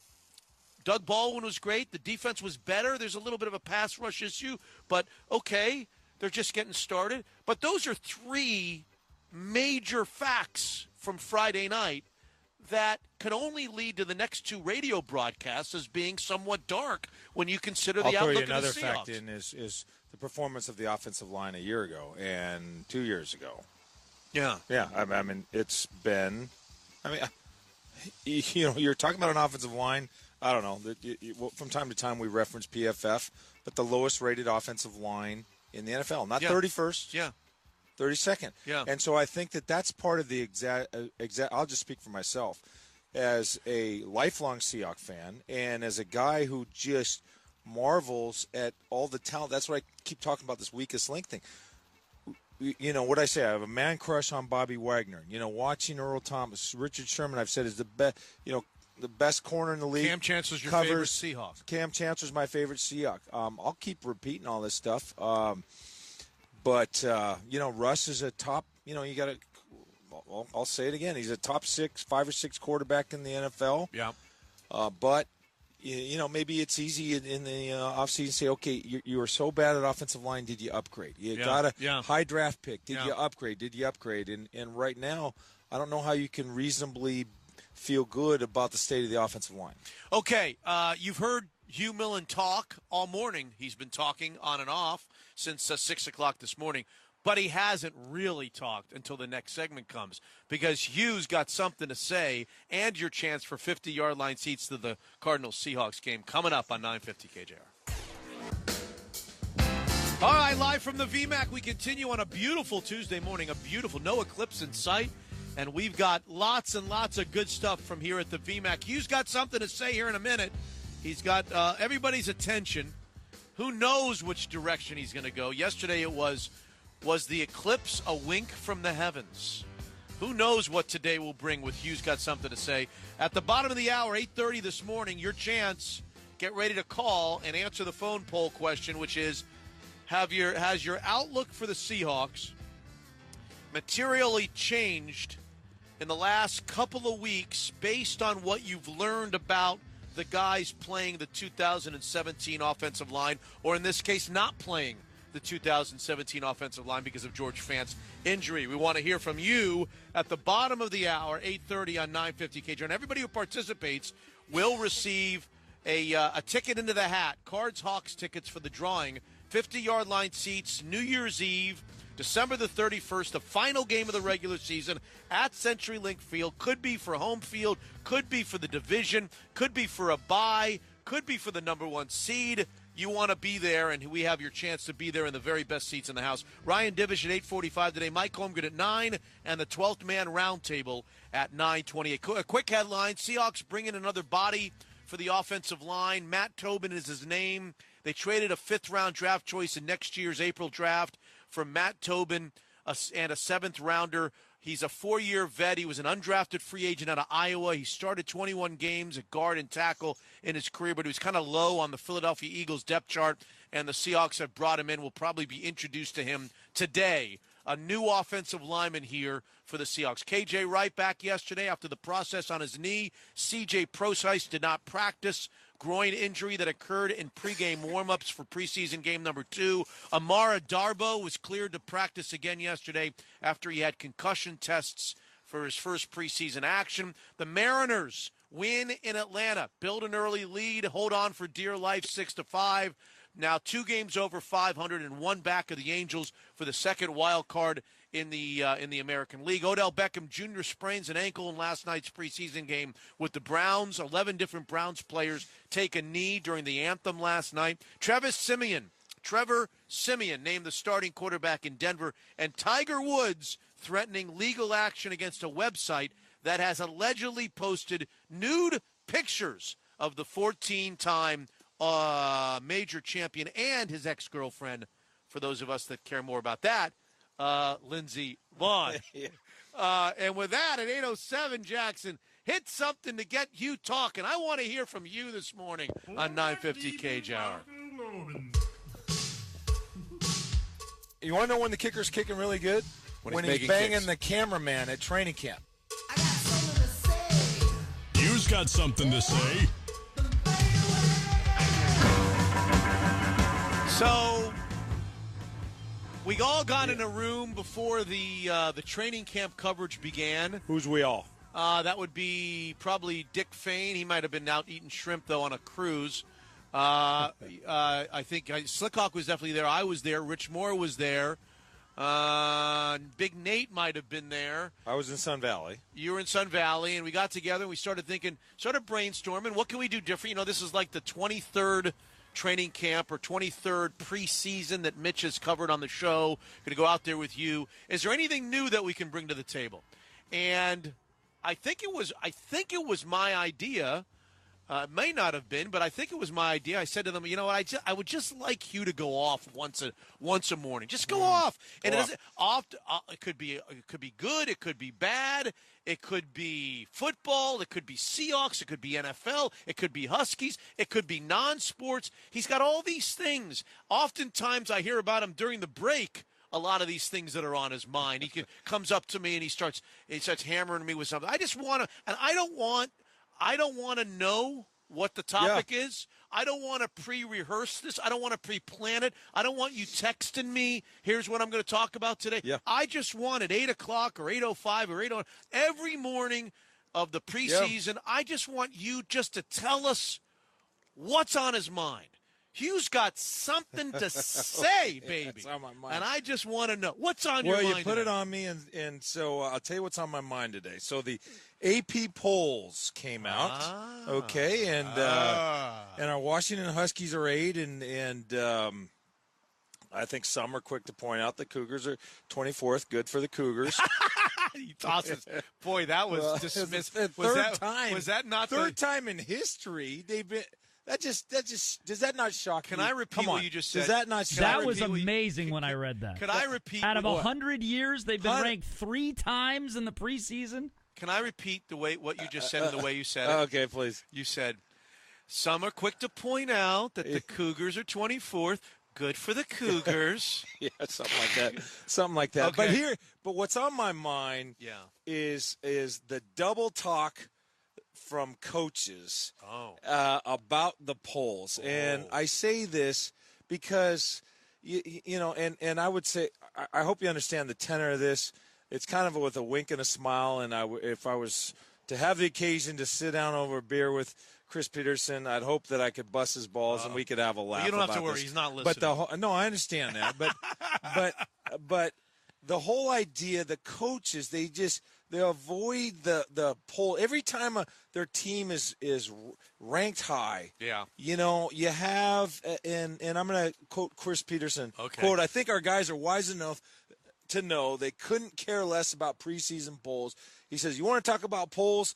Let's look at the end of the year. I'm all ears. They're all ears. But it doesn't mean anything. There's not a team in the country that cares about what our ranking is coming in. Did he right? say couldn't care less or could care less? What did he say? Well, I'm with you on that aversion. But, what did he say?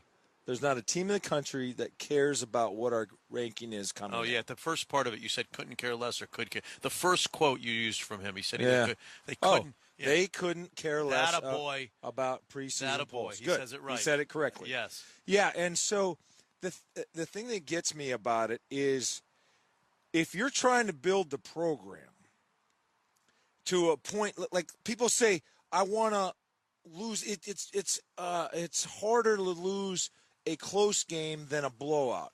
Well, yeah, but you know what you're really saying then? You're saying I'm emotionally weak, and you know, I just can't handle getting over that loss. To me, I want to be good, and I want to win games. And if I lose a game, I want to be a tough out. I want you to have to put your best game together, so I want to lose a close game. I don't want to get blown out, because if I'm blown out, that means I'm a bad team. I don't want to be a bad team. And coming into a September in a season, I want to be a good team, and I want to be a good team perennially. So I would say just about every coach has had it the way Chris Peterson, Don James. I said, you know, I'll say it again. Dick McPherson, the old coach, is the Hall of Fame coach from Syracuse, most beloved man I ever know. Most revered man I ever know, Don James. Don James told us the same thing. Just, he had the aversion to the polls. He did. You know, in terms of, because he didn't want you buying into it. Yeah, well, and certainly not publicly. Lose your edge. He doesn't want you to lose your edge. And want you to be hungry. And yet, I do think that they're when I talk about the double talk, is that the Huskies quick to Twitter, and if you go on the Washington Go Huskies site, big picture, hey, number 8 in the AP, and they're tweeting. They want the recruits to know, and so to me, I'd like to just hear somebody, and I think oddly enough, Pete Carroll's about the only guy that I can recall off the top of my head. I'm sure he's not the only. Maybe somebody's going to tell me Bud Wilkinson said it. I doubt it. But maybe there's somebody in the past. I think the only time I can recall a coach saying, yeah, we want to be a great program. We want to build this thing. And if I had it my way, I want to be number one every single preseason, because that means that we have built this program to sustain. That's how we are perceived to be coming into the year. We're perceived to be a great football team. It's based in part on what we've accomplished in recent past, on what people think we have in terms of the dudes we have, in terms of the staff we have, our ability to go out and hammer people. Yeah, I want to be number one. You know, and I'm probably putting a little bit more on my fastball than Pete Carroll even engaged in. But what's wrong with that mindset? What's wrong with saying, yeah, we're number 8. We love it. It's speaking to the improvement that we have and where we want to go. So it breeds overconfidence of your young student athletes. Not necessarily. It can. Okay. Yeah, it can. It can breed overconfidence of an 18 or 19-year-old who picks up the newspaper and says, look at that. We're the best, and they have a swagger, and they don't have an edge to them. They have a hunger to them. In practice, it comes out at a time where they're preparing for the first game, and they're shaving the knife a little bit. Yeah. And so that's the coach's worst nightmare is that they're going to believe their press clippings, and they're not going to have the eye of the tiger getting ready for the opener. No. That's got to be the answer to that. Yeah, I mean, my junior year, we started, I think, in the low teens, or I should say high teens, whatever, 18th, 19th, and we kind of just worked our way up, and by midseason we were like number 3 in the country, and then we went up to number 1, and so we were number 1 for a month or so, and so I kind of saw how that affects, it affects you when you go into a stadium, people are gunning for you more. And, next year we're preseason number 1 in Sports Illustrated. We're too young to deserve that. I want to get into that, but I do think that there's a way to tell a football team when you're addressing the team to just say, hey, okay, here we are. Let's say we're ranked 4th. Let's say I'm going to just tell you flat out. I love the fact that people are noticing what we're doing. It's a compliment to you of what you've earned. What you've earned in terms of your play, what you've earned in terms of your preparation, how people perceive you. But it doesn't mean a damn thing. You're still 0-0. You haven't proven anything. You haven't made one tackle. You haven't made one first down. So let's love where we're at. If we're going to build a program that we want to sustain, that when you got your time here, you are shepherding this program. You are an active player in a network of people that love you and have pride of what they're doing, and there's going to be a day that you're going to leave this program and you want to leave it better than you got here. And so this is a statement about how we are building this thing and where we want to be. So I think there's a way, Mitch. Yeah, but there's going to be 3 guys in the back that are all Americans going, listen to Coach. Okay, guess we're what? We're the crap. All right. And all we right. know it. We're the crap. We're number 8, baby. We're well, on our way. But that's the response anyways. If what you just said is true, they're going to have that response. Listen to Coach Hugh. Listen to him get they're all. Going to say listen to him anyways. trying to fire us Here's up. what I'm trying to say. I want because why'd they tweet it? Why did they tweet their number 8? Because why did they put it on there? Because they're proud of it. They're proud of it, and they know that it's part of building. Sure. So I want to hear. You. I want to find a coach that can balance, embrace it, that embraces it, while still averting and emphasizing the cautionary aspect that we're all describing. But hey, let's rejoice in this damn thing. It wasn't but less than a decade. I don't want to go through the record we have. I don't even want to utter it out of my mouth. Where Washington has come and where they apparently are with Chris Peterson, the type of recruits that they're in on, I mean, it is remarkable what this man is accomplishing. And I would just say, hey, let's embrace this damn thing. And, they're always subverting the players, always like, no, it doesn't mean anything. And, in this day and age now, it means a little less because of the voting.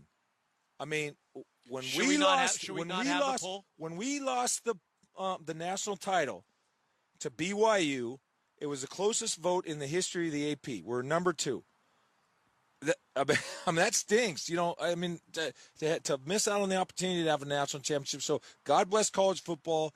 They have a chance to choose that damn champion objectively on the field. What if the AP announced we're no longer doing a preseason poll?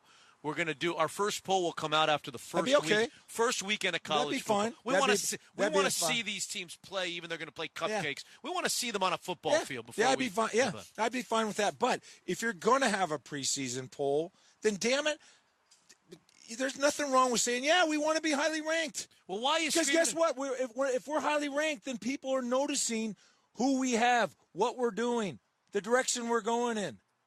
So I don't know. You want to say what's on my mind? What's on my mind is go how talk we're to reacting. Chris Peterson. Why are you yelling at me about this? I'm not yelling at you, brother. You seem like you're mad at me. No, okay. I think it's a hard one. Syracuse basketball. I think it's a hard Jim one. Boeheim. Yeah. Okay, so you come out and you get a surprise ranking. You're number 3. Is that hard? Yeah. You rather lay in the weeds? You'd rather be ranked 20th? Well, basketball is such a different bird than football. Because you got 64. And they don't care. It doesn't matter. But Football is such a different animal. They've got to stand up and be great. I remember watching that Final Four show last year. Yeah. So Washington obviously gets the 4th seed. Yeah. And for their reward, they get to play Bama. And I remember thinking that, hey, these guys, Washington could make a hell of a case to be number 3. And there was a case that people out there, I wasn't buying it, but there's a case that Washington could have been 5th. and been on the outside looking in. Maybe some people say, well, 4 is about where they should have been. But you could have made an argument they were deserving of the 3. Now, and on some level they rewarded the tougher schedule. Ohio State had endeavored to play Oklahoma, and that meant something to the panel. But rankings do matter, I think, in some of those, the preseason rankings from where you came, how far you had to, if you've kind of been sitting there all season, I think that psychology plays in that in some of those tight decisions. And I think Washington had a tight decision there. I think they were probably pretty close to being the number 3. So what you've got to say today is let's embrace the fact that we're the number 8 team and celebrate it, even if you're a head coach of a find college a way football. to embrace it in the good, publicly and inwardly, and still can't do it. Being mature enough to understand the perils of that embrace, but there's a way to straddle this. I think, you know what? I say, hey, be proud over there. You rank number 8. The program's building. Be proud and don't be afraid to say it. And one additional thought from you, and that is, when a kicker is kicking the ball great, it's when he's banging the cameraman in training camp. 8:21 on 950 KJR. This is your chance. 50-yard line seats. Cardinals-Seahawks game. December the 31st. It's week 16 of the regular season. The final home game, the final game of the season. 50-yard line seats to everybody who participates goes into the hat. 206-286-9595 and 1-800-829-0950. The lines are wide open, and we want you to call now and simply answer the question. Since the start of training camp, you've learned things about the offensive line, including that one player is not going to play for the remainder of the year. Has what you've learned and what you've seen with your eyes materially changed your outlook for the 2017 Seahawks season? That's next on 950 KJR. Call now.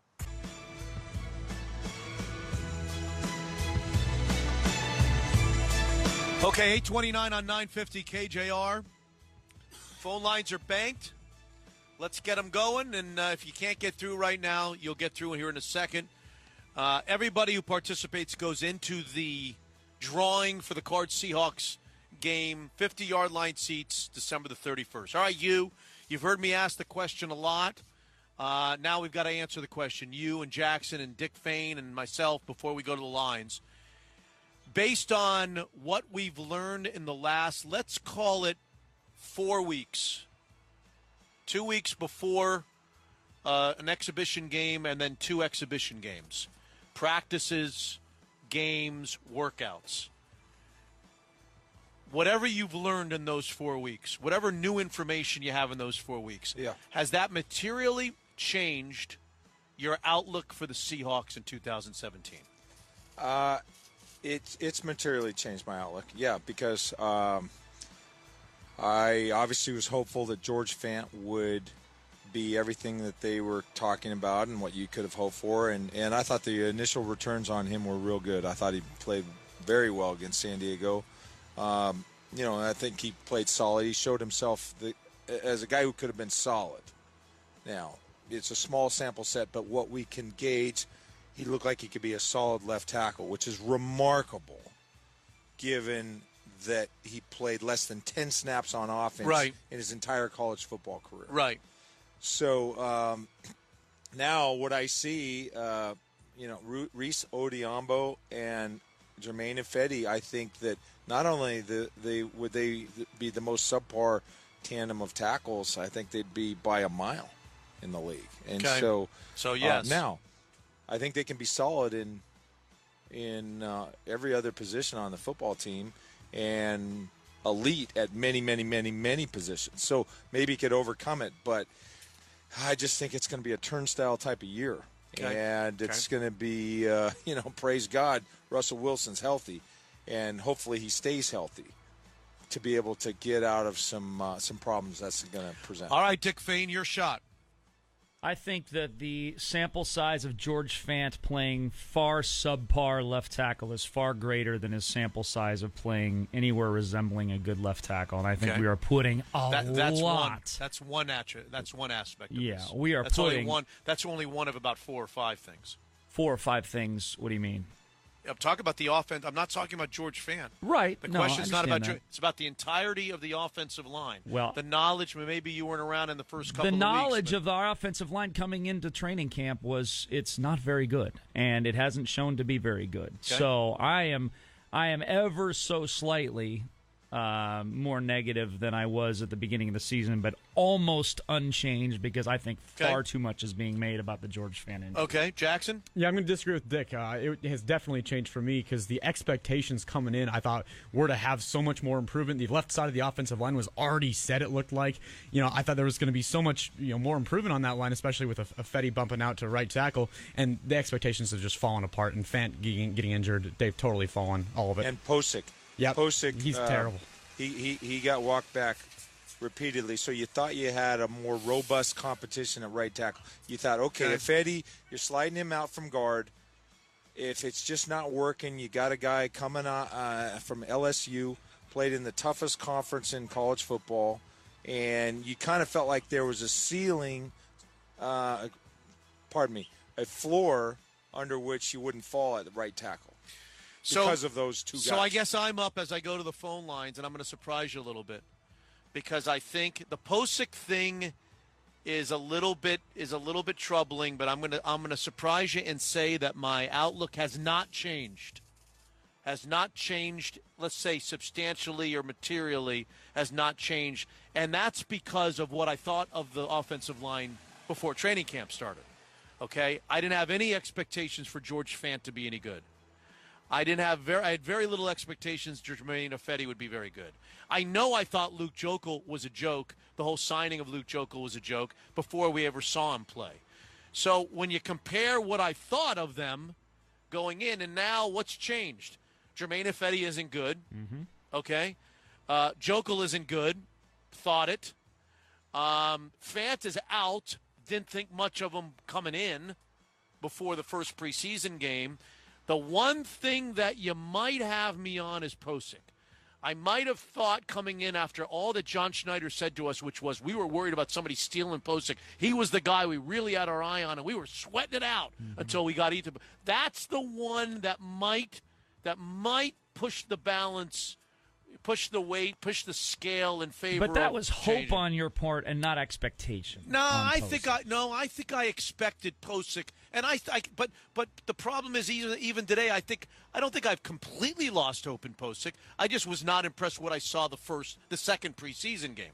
So I'm going to say, based on where I was before training camp, I'm about there still. I guess maybe I was less optimistic about this team's outlook at before training camp than most people were. There was two things you could glean from your position. You either thought the Seahawks really weren't a legitimate Super Bowl contender, or you thought that they could be a Super Bowl contender despite having a lousy offensive line, and they just overcome having a really bad offensive line. That's right, and that's one of those two. Overcome. You have Which to overcome. Probably somewhere in the middle. I know that's not a good answer for you, but somewhere in the middle.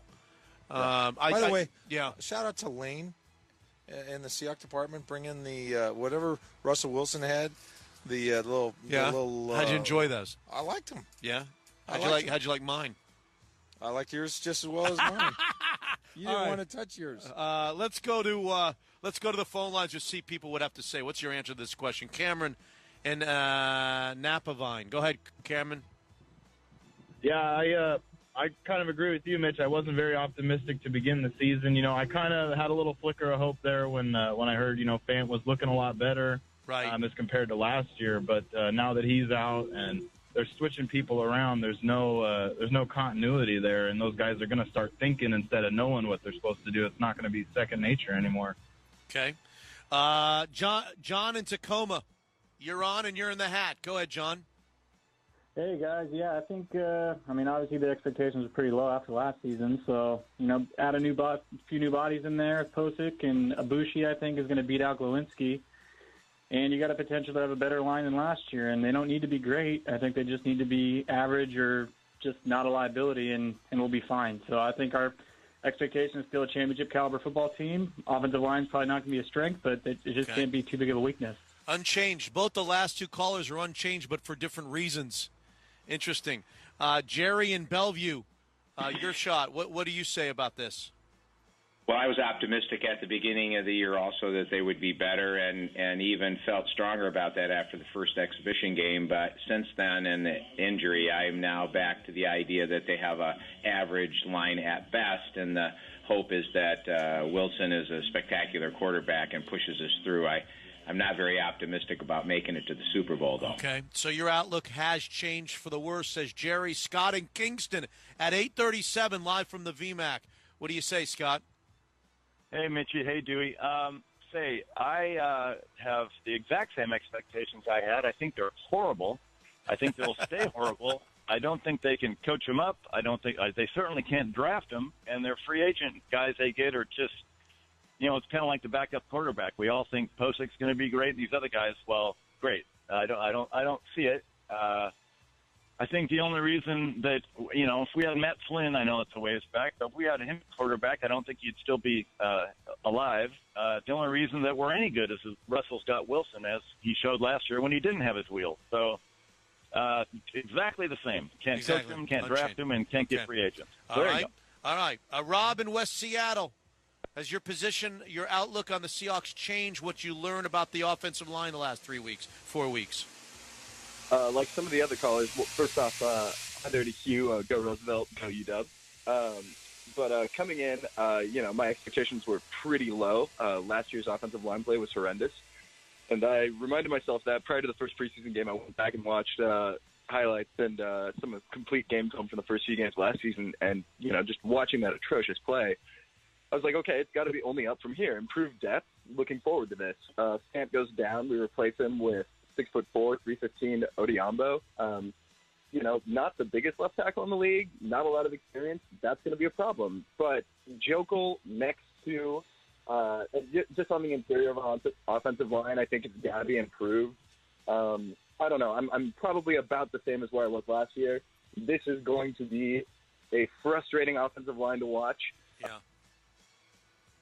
Okay. Thank you, Rob. Let's fly through these last two. Jason in Woodinville. Go ahead, Jason. What do you say? Yeah, I think it's going to be a bit of a problem. I was somewhat thinking they'd be better just a year more in the NFL for some of those guys, and now you start getting them injured again. It's going to be, tough for the Seahawks to be on a roll. So it sounds like you've like changed. So your outlook has changed based on what you've learned. Yes, it has. Okay. Yes, it has. All right. Yeah. Pat in, is it Tumwater? Pat, you get the last word on this segment before we go live to Atlanta today. Find out about our beloved Mariners. Go ahead, Pat. Yeah, it's changed for the offensive line has changed for the worse. I feel good about the rest of the team, but the offensive line has changed. Okay, there you go. Half and half. Half have said that they're an odd number. What? You gotta have an odd number. Yeah, come on. Yeah, no. Any pollster, you gotta have an odd number. All right. World Series aren't 6 games. Hey, Joe, changed or unchanged? What's that? Changed. He said changed. All right, as we continue, we go live to Atlanta, find out from Ryan Divish. How about the Mariners run to the wild card on 950 KJR? We were right in the middle with Mike Holmgren of talking about the Malik McDowell situation and how he would have handled it and what his thoughts are and whether he would withhold money from his contract for the ATV accident that's left him unavailable to the Seattle Seahawks. And right as he was discussing that, Mike Holmgren, who went down this road many times, went down the road with Ken Hamlin. Remember the infamous moment in the middle of the season with Ken Hamlin as starting safety. Mike Holmgren's phone went dead. Actually, our lines apparently went dead. So we have rescheduled him for today at 9 o'clock. In 13 minutes from right now, Holmgren will pick up where he left off on the Malik McDowell situation, the left tackle situation, the offensive line situation for the Seahawks, and what he might advise John Schneider, one of his proteges, to do. Also, the 12th man roundtable with Condotta and Bell right at this table with Hugh Breedlove, Millen, and I at 9:28 this morning. Let's go live to Atlanta. Ryan Divish, another victory for the Mariners. They're 3-1 on the trip, Ryan, and they're a couple of games over 500. Bubblegum and Scotch tape or legitimate, genuine with staying power? What do you think? I don't know if it's bubblegum and Scotch tape. It might be like super glue and duct tape. They're piecing it together. But, yeah, I guess there's some staying power. They've had, Erasmo pitched into the sixth inning. He gave him 6 complete. And, Andrew Albers, considering the number of errors they made when he was pitching yesterday, he was able to get into the 6th. He never got an out in the 6th. So I guess it's a little better. I mean, look, they're going to have to hit their way through this road trip and really the rest of the season. If they expect to win, they're going to have to score 5 runs a game. And even then, as we saw last night, sometimes that's not even enough. But, I think this is how they're going to have to play. They're going to have to be offensively based, and hopefully that's going to carry over. It'll be a little bit tougher, I think, when they get to New York than maybe when they're playing Atlanta. Well, yeah, but on the other hand, you want them to score 5 or 6 runs a game, and they can't.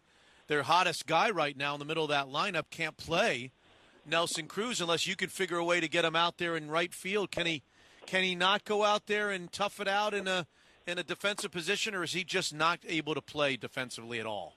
He can play out there. He's physically capable right now. What they're worried is that he won't be physically capable to play at all once he's done playing. After he plays, the risk of injury is what they're worried about. The last 2 times he's played the outfield, which were in Colorado and in Washington D.C., he came away kind of dinged up. In Colorado, he had to leave the game early for what they thought was cramping in the calf, and actually it was just soreness that kept him out a couple days. And that's what they're worried about, is that they don't want to go into New York without Nelson Cruz being able to hit. So I still think he might convince Scott Service to play 1 game in the outfield and see. I think their hope is that guys like Yonder Alonso and Kyle Seager, because they're going to face all right-handers in this series, can kind of lift them out of it so they don't have to use him or they're not totally missing him. I thought yesterday, Alonso drove in 3 runs and looked pretty good. That's kind of their hope. And then they'll use him in a pinch-hitting situation. I thought we might see him yesterday, but I'm certain we'll see him at some point today. How about stopping? Ryan Divish is with us from Atlanta, Seattle Times Mariners insider, where the Braves and Mariners continue a 3-game series tonight. How about just stopping for a second and marveling a little bit with me about this guy, Nelson Cruz? I know when they acquired him, many of us thought, he could hit 40, he could hit 45 home runs, he could lead the league in home runs. I'm not so sure even the most optimistic Mariners fan, when they signed Nelson Cruz, thought that they were going to get 2 or 3 years of what they've gotten from this guy, especially when you consider I think he's hitting over 300 in his career as a Mariner, hasn't he? It's pretty damn close. If he's not over 300, he's right at 300. He has been unbelievable, hasn't he? Yeah, he's been fantastic. Everything that Nelson Cruz has been more than they expected, because they didn't necessarily think he would hit 40 home runs. Given what Safeco Field had always been like, even with the changes in the dimensions, they weren't certain that they would get 40. They were happy if they would have got 30, 35 out of him. And he is a much, much better hitter overall than he ever was when he was with the Rangers. He hits the ball to right field. He hits for some average. He's great in RBI situations. He doesn't try and hit home runs in RBI situations. He's perfectly content with the sac fly or the ground ball up the middle. That's why that's a reason why he has 100 RBIs already. I mean, obviously, having a better lineup and having more guys on base in front of him, that makes a huge difference as well. But he's got a decent approach when they do have runners on base to get guys in. I think they've been overwhelmed with how much of a leader he's been. He's not the most vocal guy in the world, but he is a guy that commands a presence, and it's escalated every more. They love him around like the younger Latin players. His work ethic is kind of second to none, how he goes about his business. And like from a personal standpoint, I can say this, he is possibly the best guy I've ever covered in any sport in terms of just being a good human being. I mean, he just genuinely gets it. He's the least pretentious human being I've ever been around. You get around these athletes or these coaches, and they just kind of look at you like you're not the same person as them. Right. But he is not that guy. I mean, you should, the way he interacts with just the staff members at Safeco Field and stuff, he is totally beloved. And the Mariners got him because they were willing to go 4 years.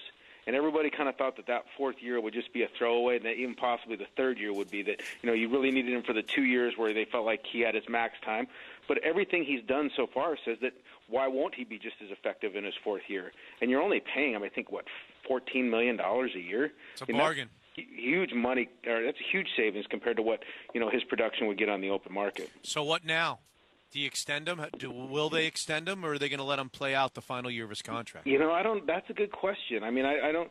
Maybe they. I know he likes it here.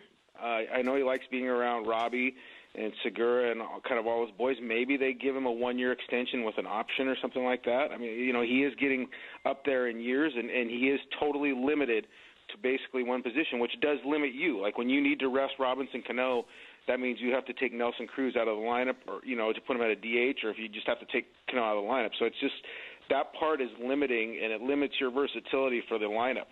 But at the same time, I think they know what kind of presence he is, and even on the decline, he's still probably better than anybody you're going to get on the market. They don't have a guy like this in their organization coming up with this kind of ability. So maybe they take a look at it and see.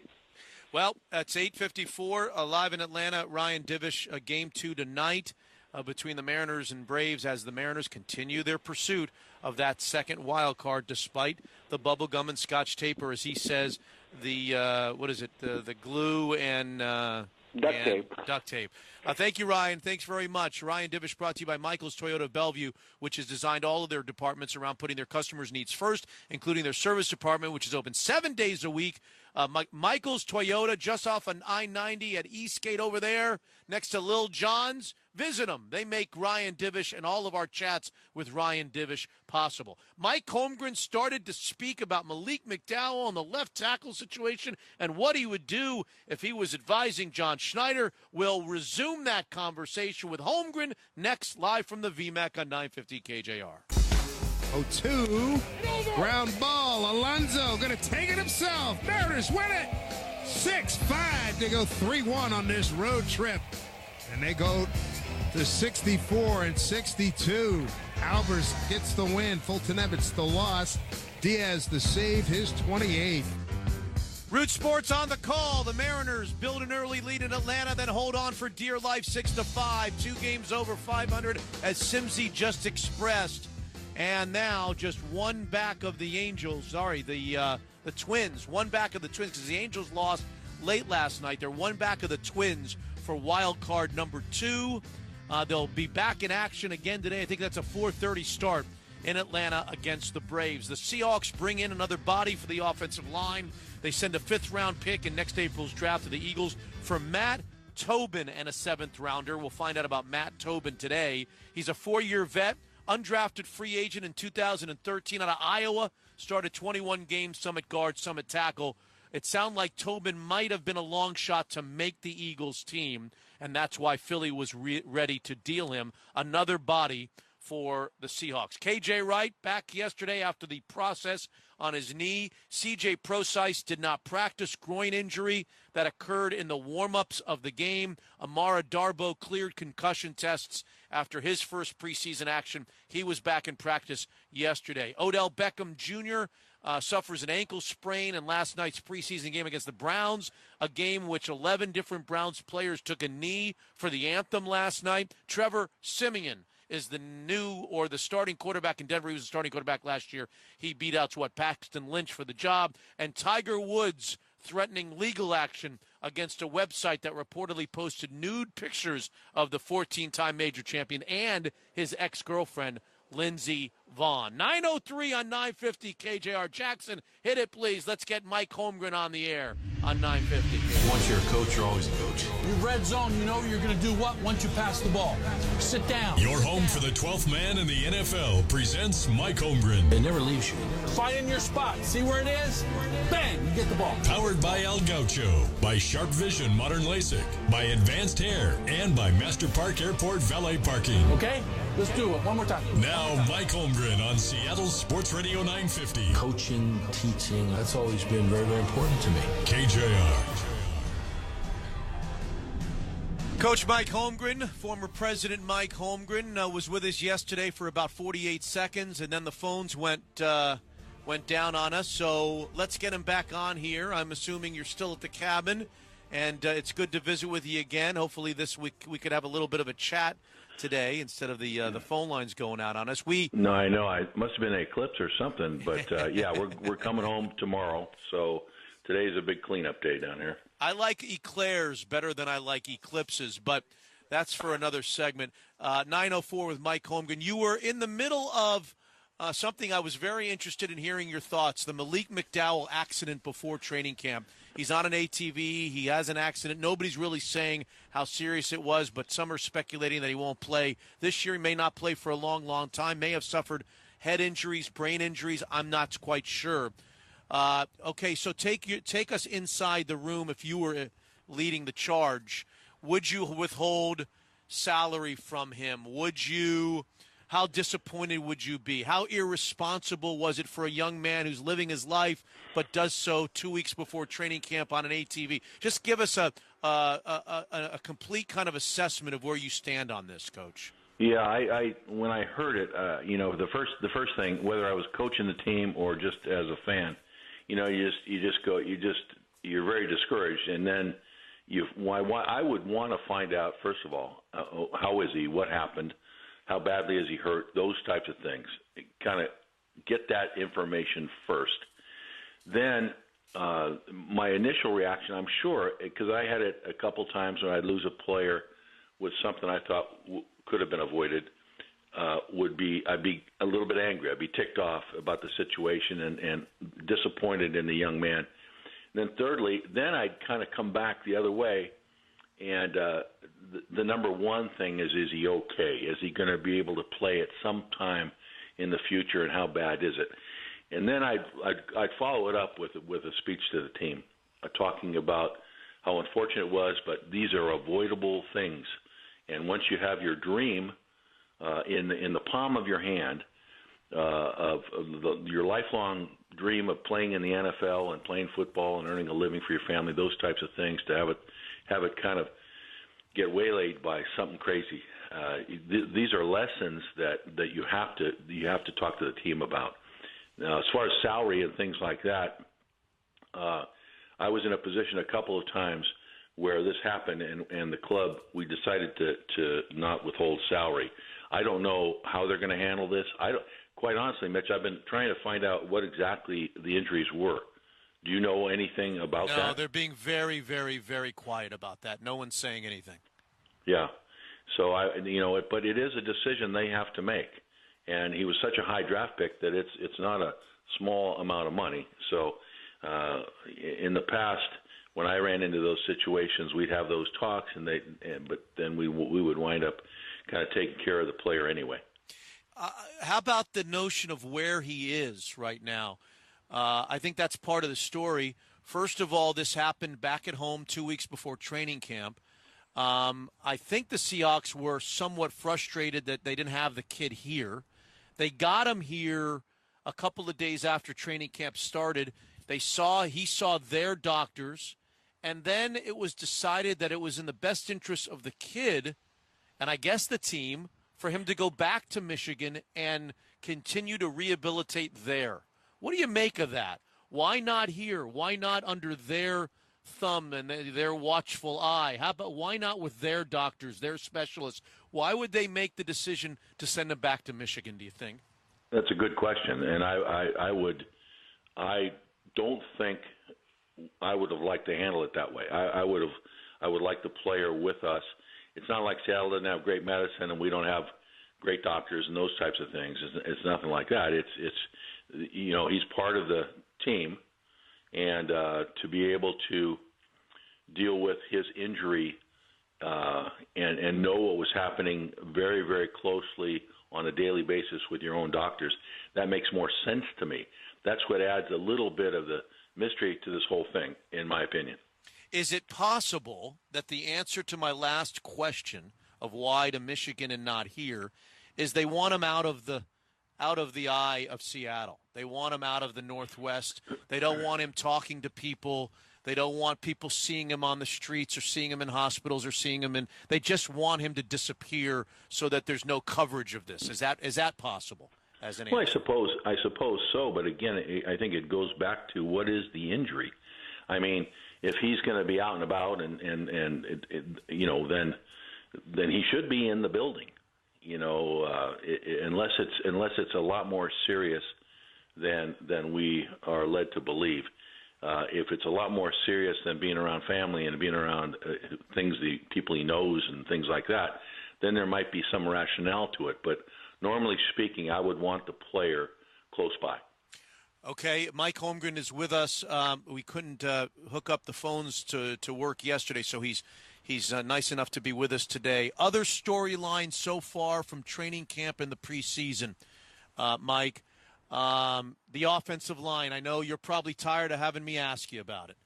You're probably tired of talking about it. Not as tired as maybe Tom Cable and Pete Carroll are and John Schneider talking about it. They made modest, I would call them modest, changes during the offseason to a real weakness of their football team.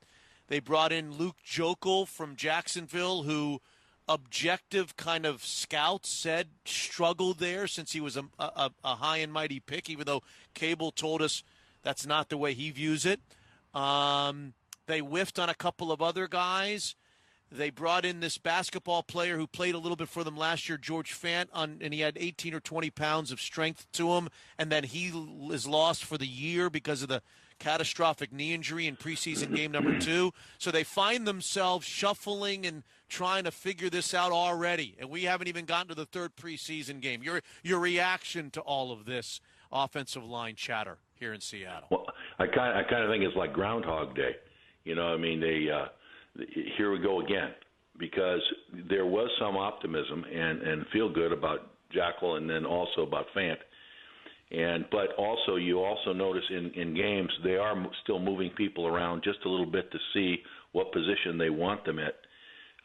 Finally, my hope was that they set the line and then those guys play. They get used to playing and making the calls, get used to the guy next to them, and then move forward into the season that way. Because it has been, that's an area of the football team. Excuse me. Other than Britt, who's just signed a pretty good deal, that is hasn't been paid as much as other positions on the football team. And I think they rely on Tom Cable just to weave his magic wand and get things done. Losing Fant, I think now the season's going to start in a couple weeks. Now there's other changes and other people moving around that eventually they're going to have to, in my opinion, they have to settle in on where people are playing, play them, get them used to that, and then go into the season. And it was just a shame. I got a chance to meet Fant and some of the linemen in Seattle in the springtime, and I really liked the young man, and I think he was really making strides, and it's a great story, and it's just a shame. And so, but it's kind of what's happened to their offensive line in the last couple of years, and Mitch, I think we've talked about it a lot. You're right, but and we'll continue to talk about it, I think, through the season. So last year, any observer, any onlooker would say, hey, the offensive line in a large way cost them their ultimate goal because the quarterback ended up getting hurt early in the season, and he wasn't really himself the whole year with knee and ankle problems. So I come to you with the question, can they overcome it? Can the quarterback be so good and so dynamic and so elusive and so extra special that he is able to even overcome the porous offensive line, do you think? Well, I think if you're going to have a quarterback that has a chance to do that, he's the guy because of his movement. But as we saw last year, all it takes is one play.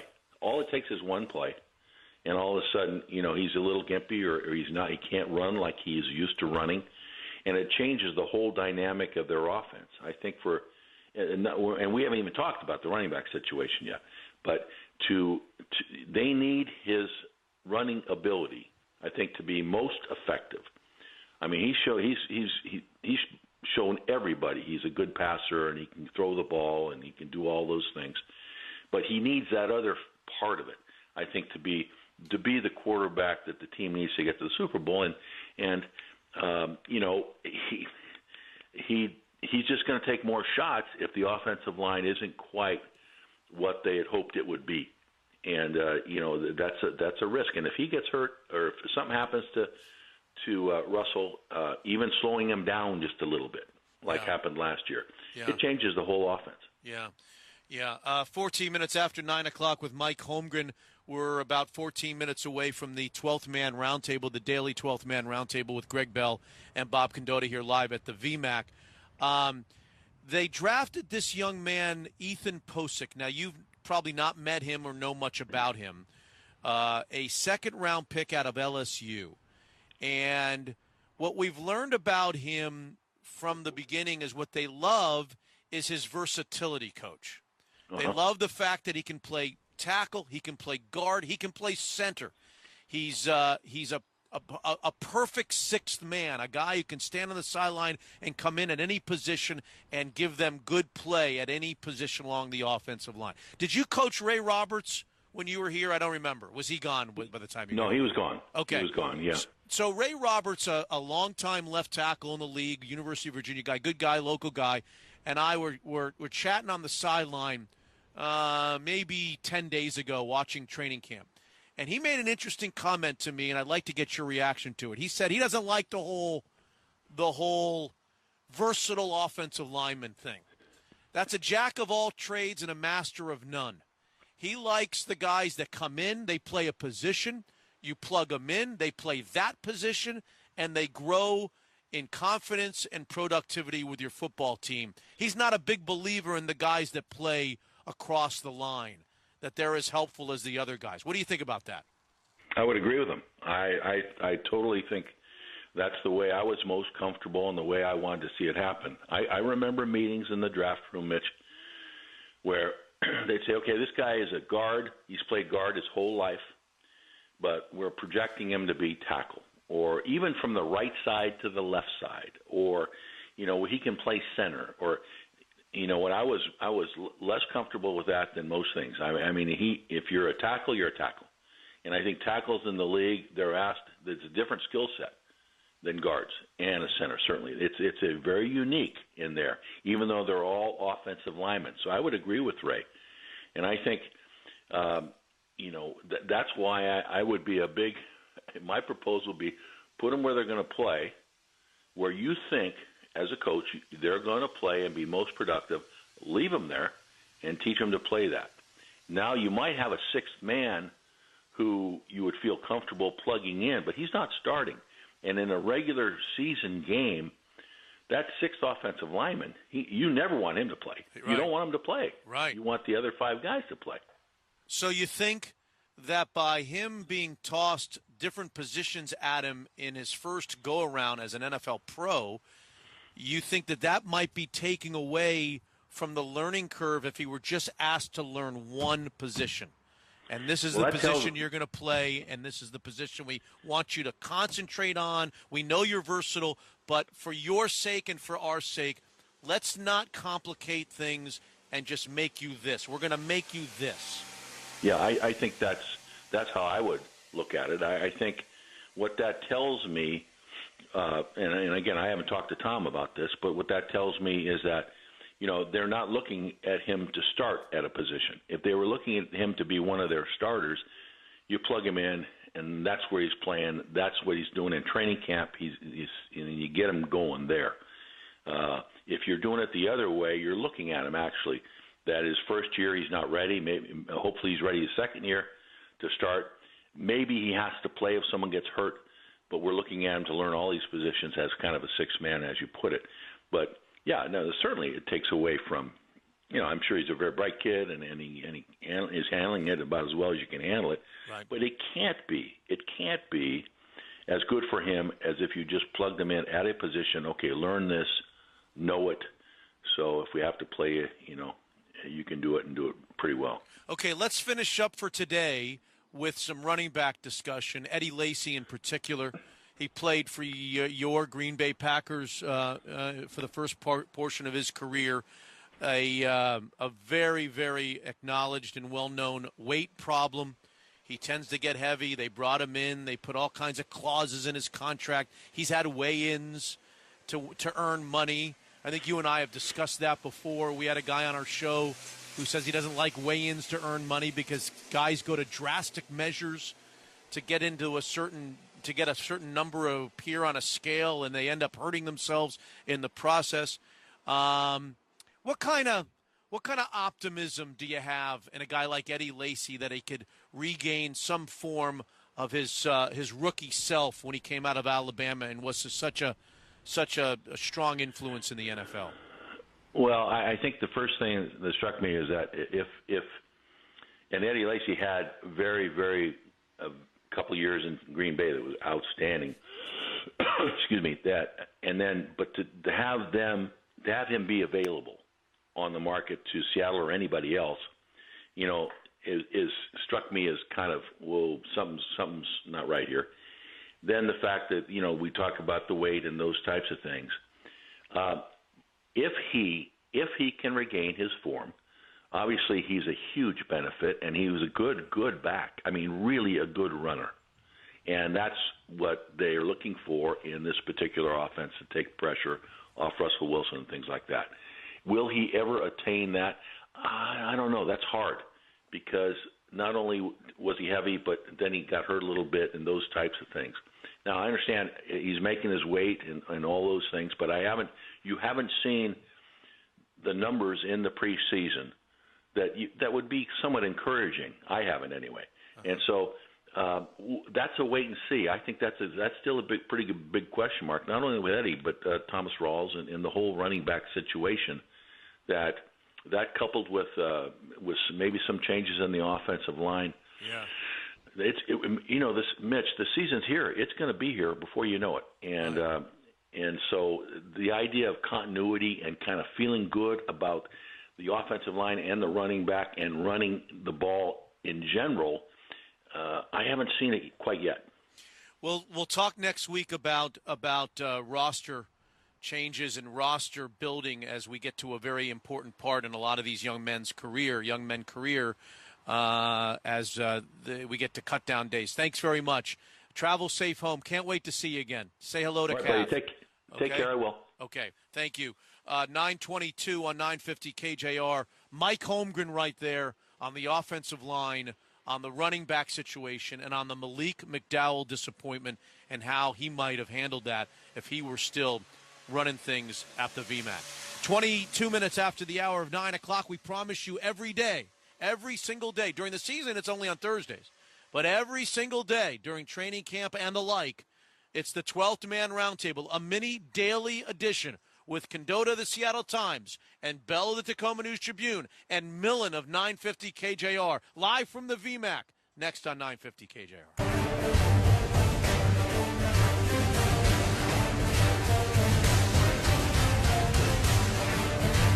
Hi, boys, together again on this lovely Tuesday morning here at the Virginia Mason Athletic Center. Greg Bell's here, Hugh Millen's here, Bob Condota's here, the 12th Man Round Table. Let's begin with the new man. Are we going to see him today, Bob? And you know anything about him, this offensive lineman from the Eagles? Yeah, I would think so. This is the time of year it's sort of urgent to get out here. So, yeah, I would think he would probably be out here. They've got him listed at left tackle, so I guess that's where they're going to give him a shot. I imagine he's played an awful lot of guard. He's maybe insurance as a guard as well if they need to move Joko back out to left tackle, so it gives them another option there, but just sort of overall depth. But trading a draft pick for him, I mean, I know they got one back, but still there's a little bit of an investment there. Would indicate they've got he's got a pretty good shot at probably being around for a little while, and a guy who's going to be in the depth mix if nothing else. Should we just assume, Greg, that if the Eagles were really willing to trade him, that they weren't convinced he was even going to make their team coming out into the season? Or do we think they actually traded an offensive lineman that they thought was going to be on their football team? Well, Matt Tobin is who we're talking about, and he looked like, from what I've reading in Philadelphia, he was going to be a third tackle and probably on the team. But if they can get a fifth-round draft pick for a third tackle, they'll have other third tackles on their roster that they could put on. So he didn't seem like he was going to start in Philadelphia this year. He started 13 games in 2015, all at guard. He's had 21 starts at guard in the NFL.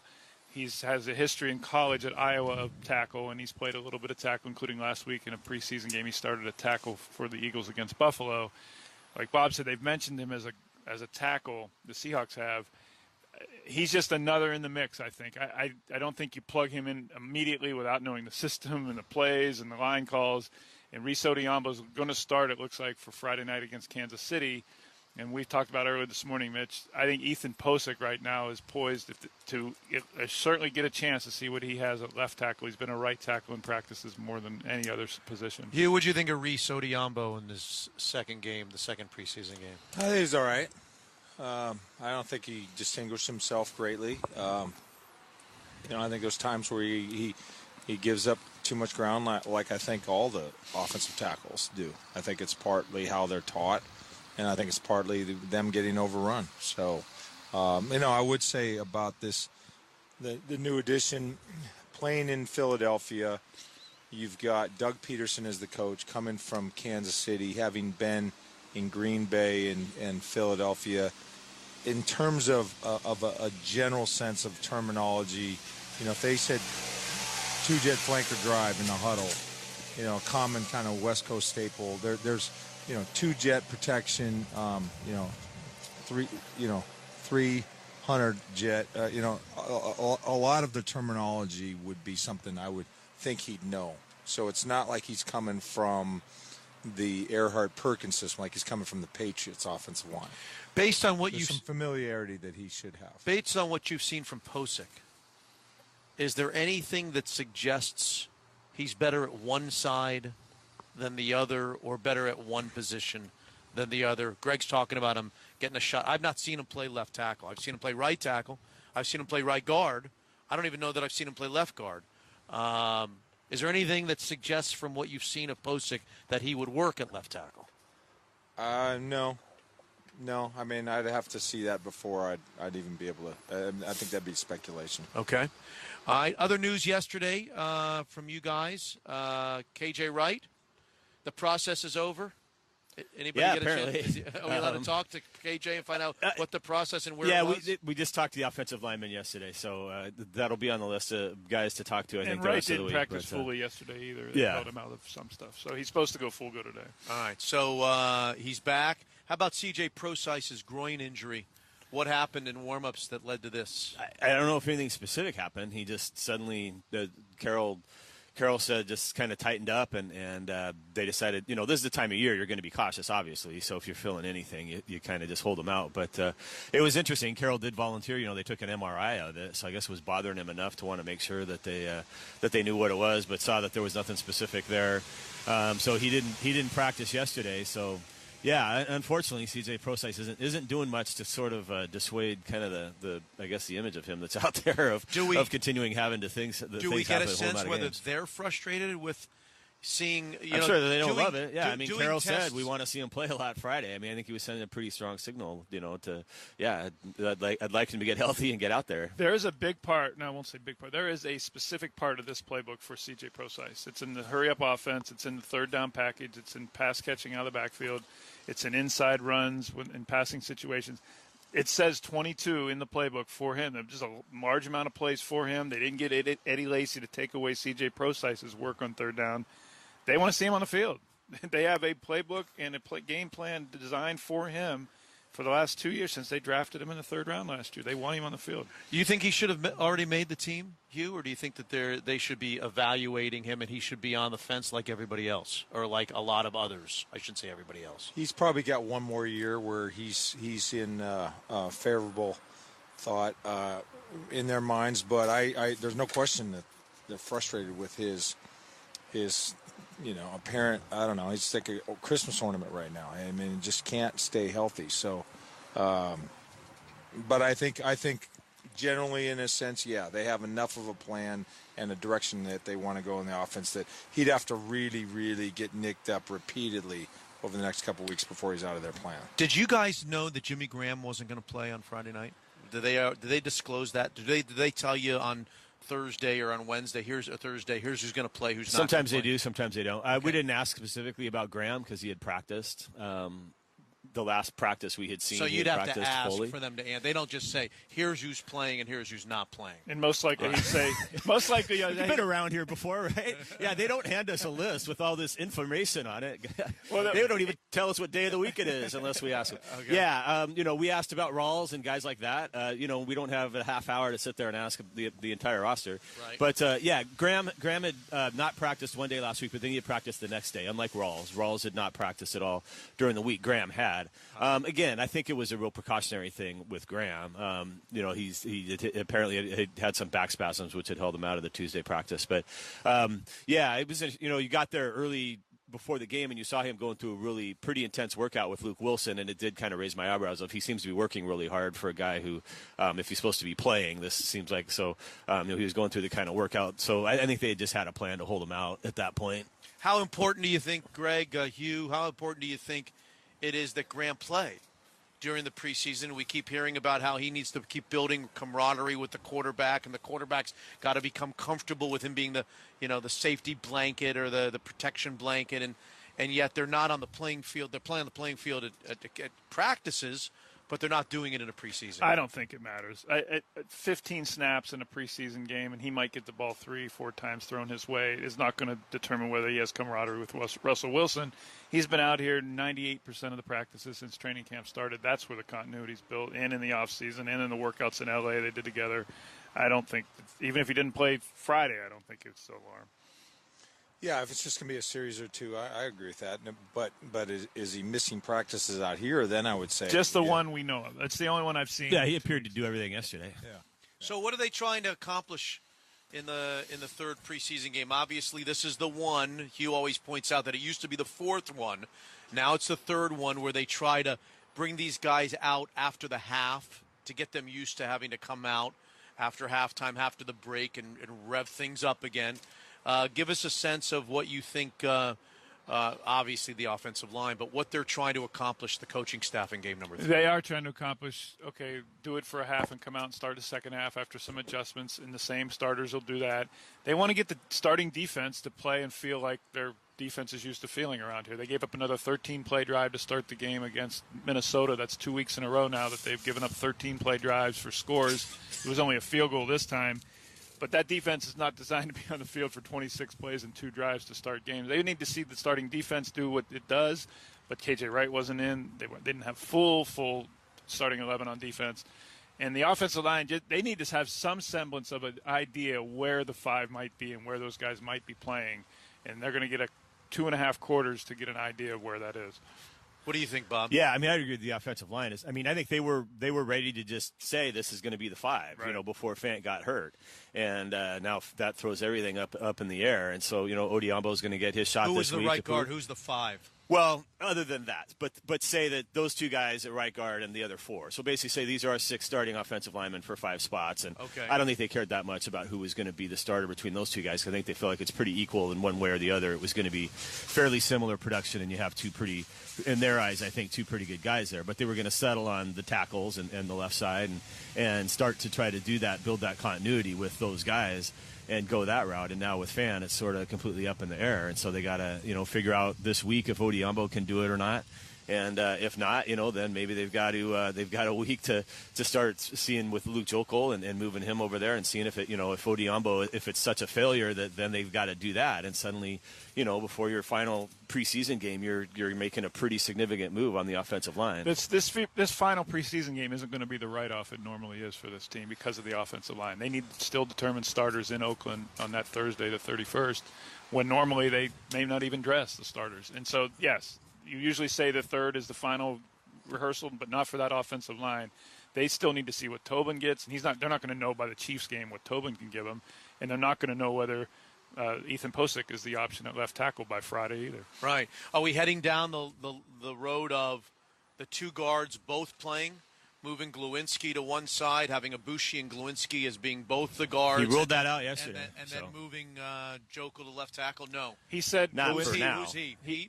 Carroll said Lewinsky's staying on the right side for now, and they don't. And again, I think that's just they're trying to salvage any continuity they can. They think the strength of their line is in the 2 guards in the center.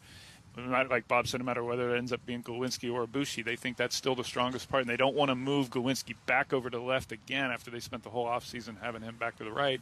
And again, Glowinski played right guard at West Virginia for 2 years, and I talked to him last week. He says, yeah, it is more comfortable. I don't have to think as much.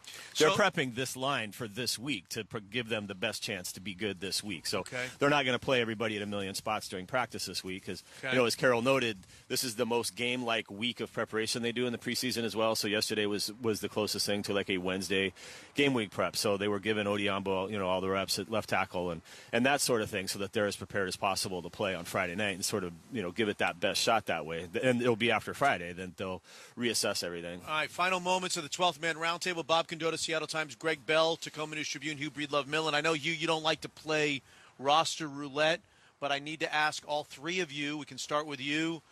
The third preseason game, now that we know it's important, is important for more guys. Some guys it's more important to than other guys.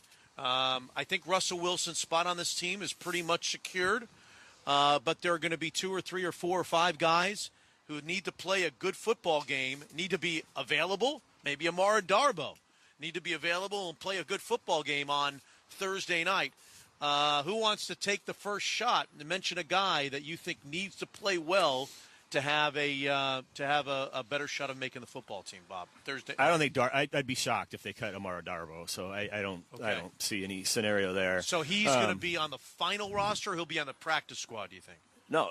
You know how that works, yeah, right? You got to expose him to the rest. He would you think he's going to be? I think he'd be he's snapped up immediately. All right, I think has as a made the third-round team. pick, I'd be pretty surprised. Okay. I'd be pretty surprised. All right.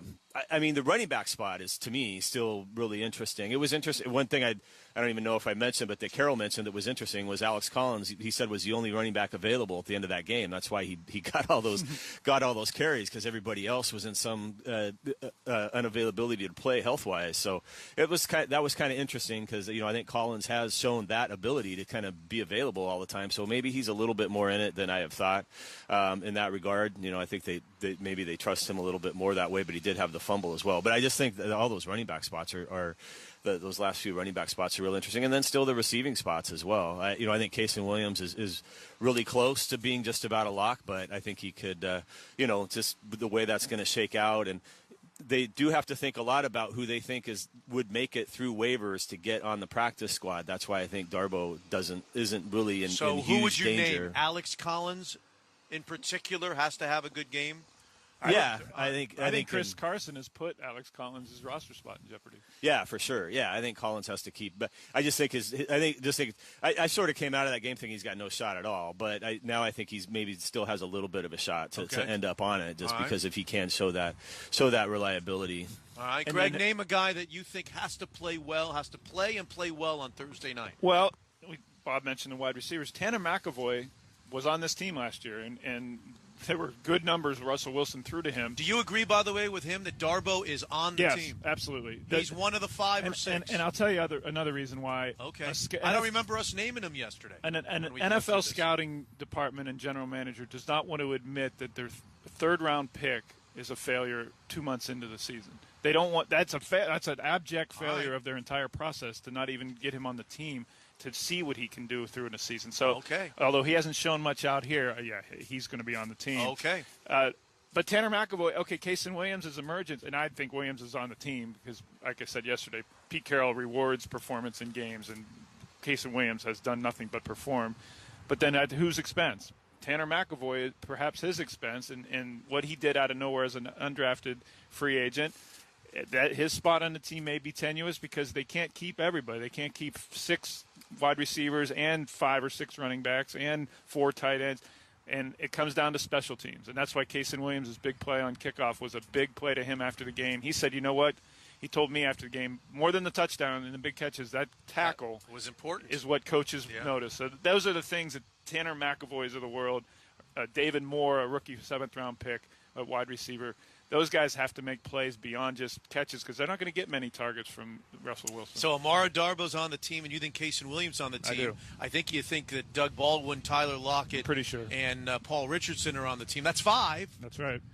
And if they go one more, you got Tanner McAvoy, you got McKissick, you got Moore, you got who am I missing? I don't think you're missing Jermaine Kearse. Jermaine Kearse, and you think he's on the team. So you think it's all decided? You think their wide receivers all decided because you got Darboh and you got Williams. You told me they're both on the team. You told me for days that Kearse is on the team, and you're not cutting either Baldwin, Lockett, or Richardson. Correct. So it's all cut and dry. It's done. Wide receivers done. We just figured it out. Bob, you just figured it to out. me, a guy who's interesting is McKissick because we haven't seen Tyler Lockett play yet. That would be 7. So if you need McKissick, well, that's what I did for my. I did one that yesterday was in there. So yeah, I had 7 receivers. If you sort of count McKissick as solely a receiver, he's sort of this hybrid, 7. does a lot of things kind of guy. All right. But as a returner, they might want the return depth right now. Hugh, they've just decided the wide receiver crew. Well, I don't necessarily disagree with anything that I've heard here. I just think it's an interesting commentary with Amara Darboh. Yes. Because, it's a position, as you know, at least, Mitch, I feel like that type of player, that style of player is something that they've needed.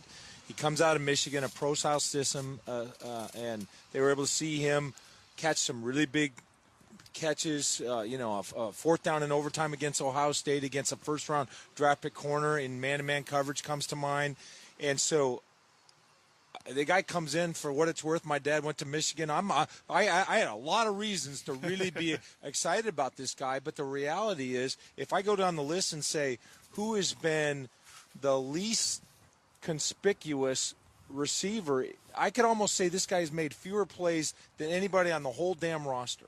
And that includes in the preseason or on the practice field. He's been the second and third team quarterbacks for most of training camp. Russell Wilson has rarely thrown to him in practice. Yeah, but even when... And yet we're going to put him on the team because he's a third-round pick. And so... I think that's a large part of it, And the Seahawks wouldn't be the first one to invent that philosophy. It just goes on. But I'm just saying, if you analyze this guy right here, it's entirely because he's a third-round draft pick, not for what he's done. Wow. Thank you, guys. Thank you very much. Enjoy practice. Yes, there sir. they are, the 12th man roundtable on 950 KJR. We'll finish up with you live from the VMAC on 950 KJR. Okay, practice about to begin here at the VMAC. It's a Tuesday morning, late morning, early afternoon. Beautiful out.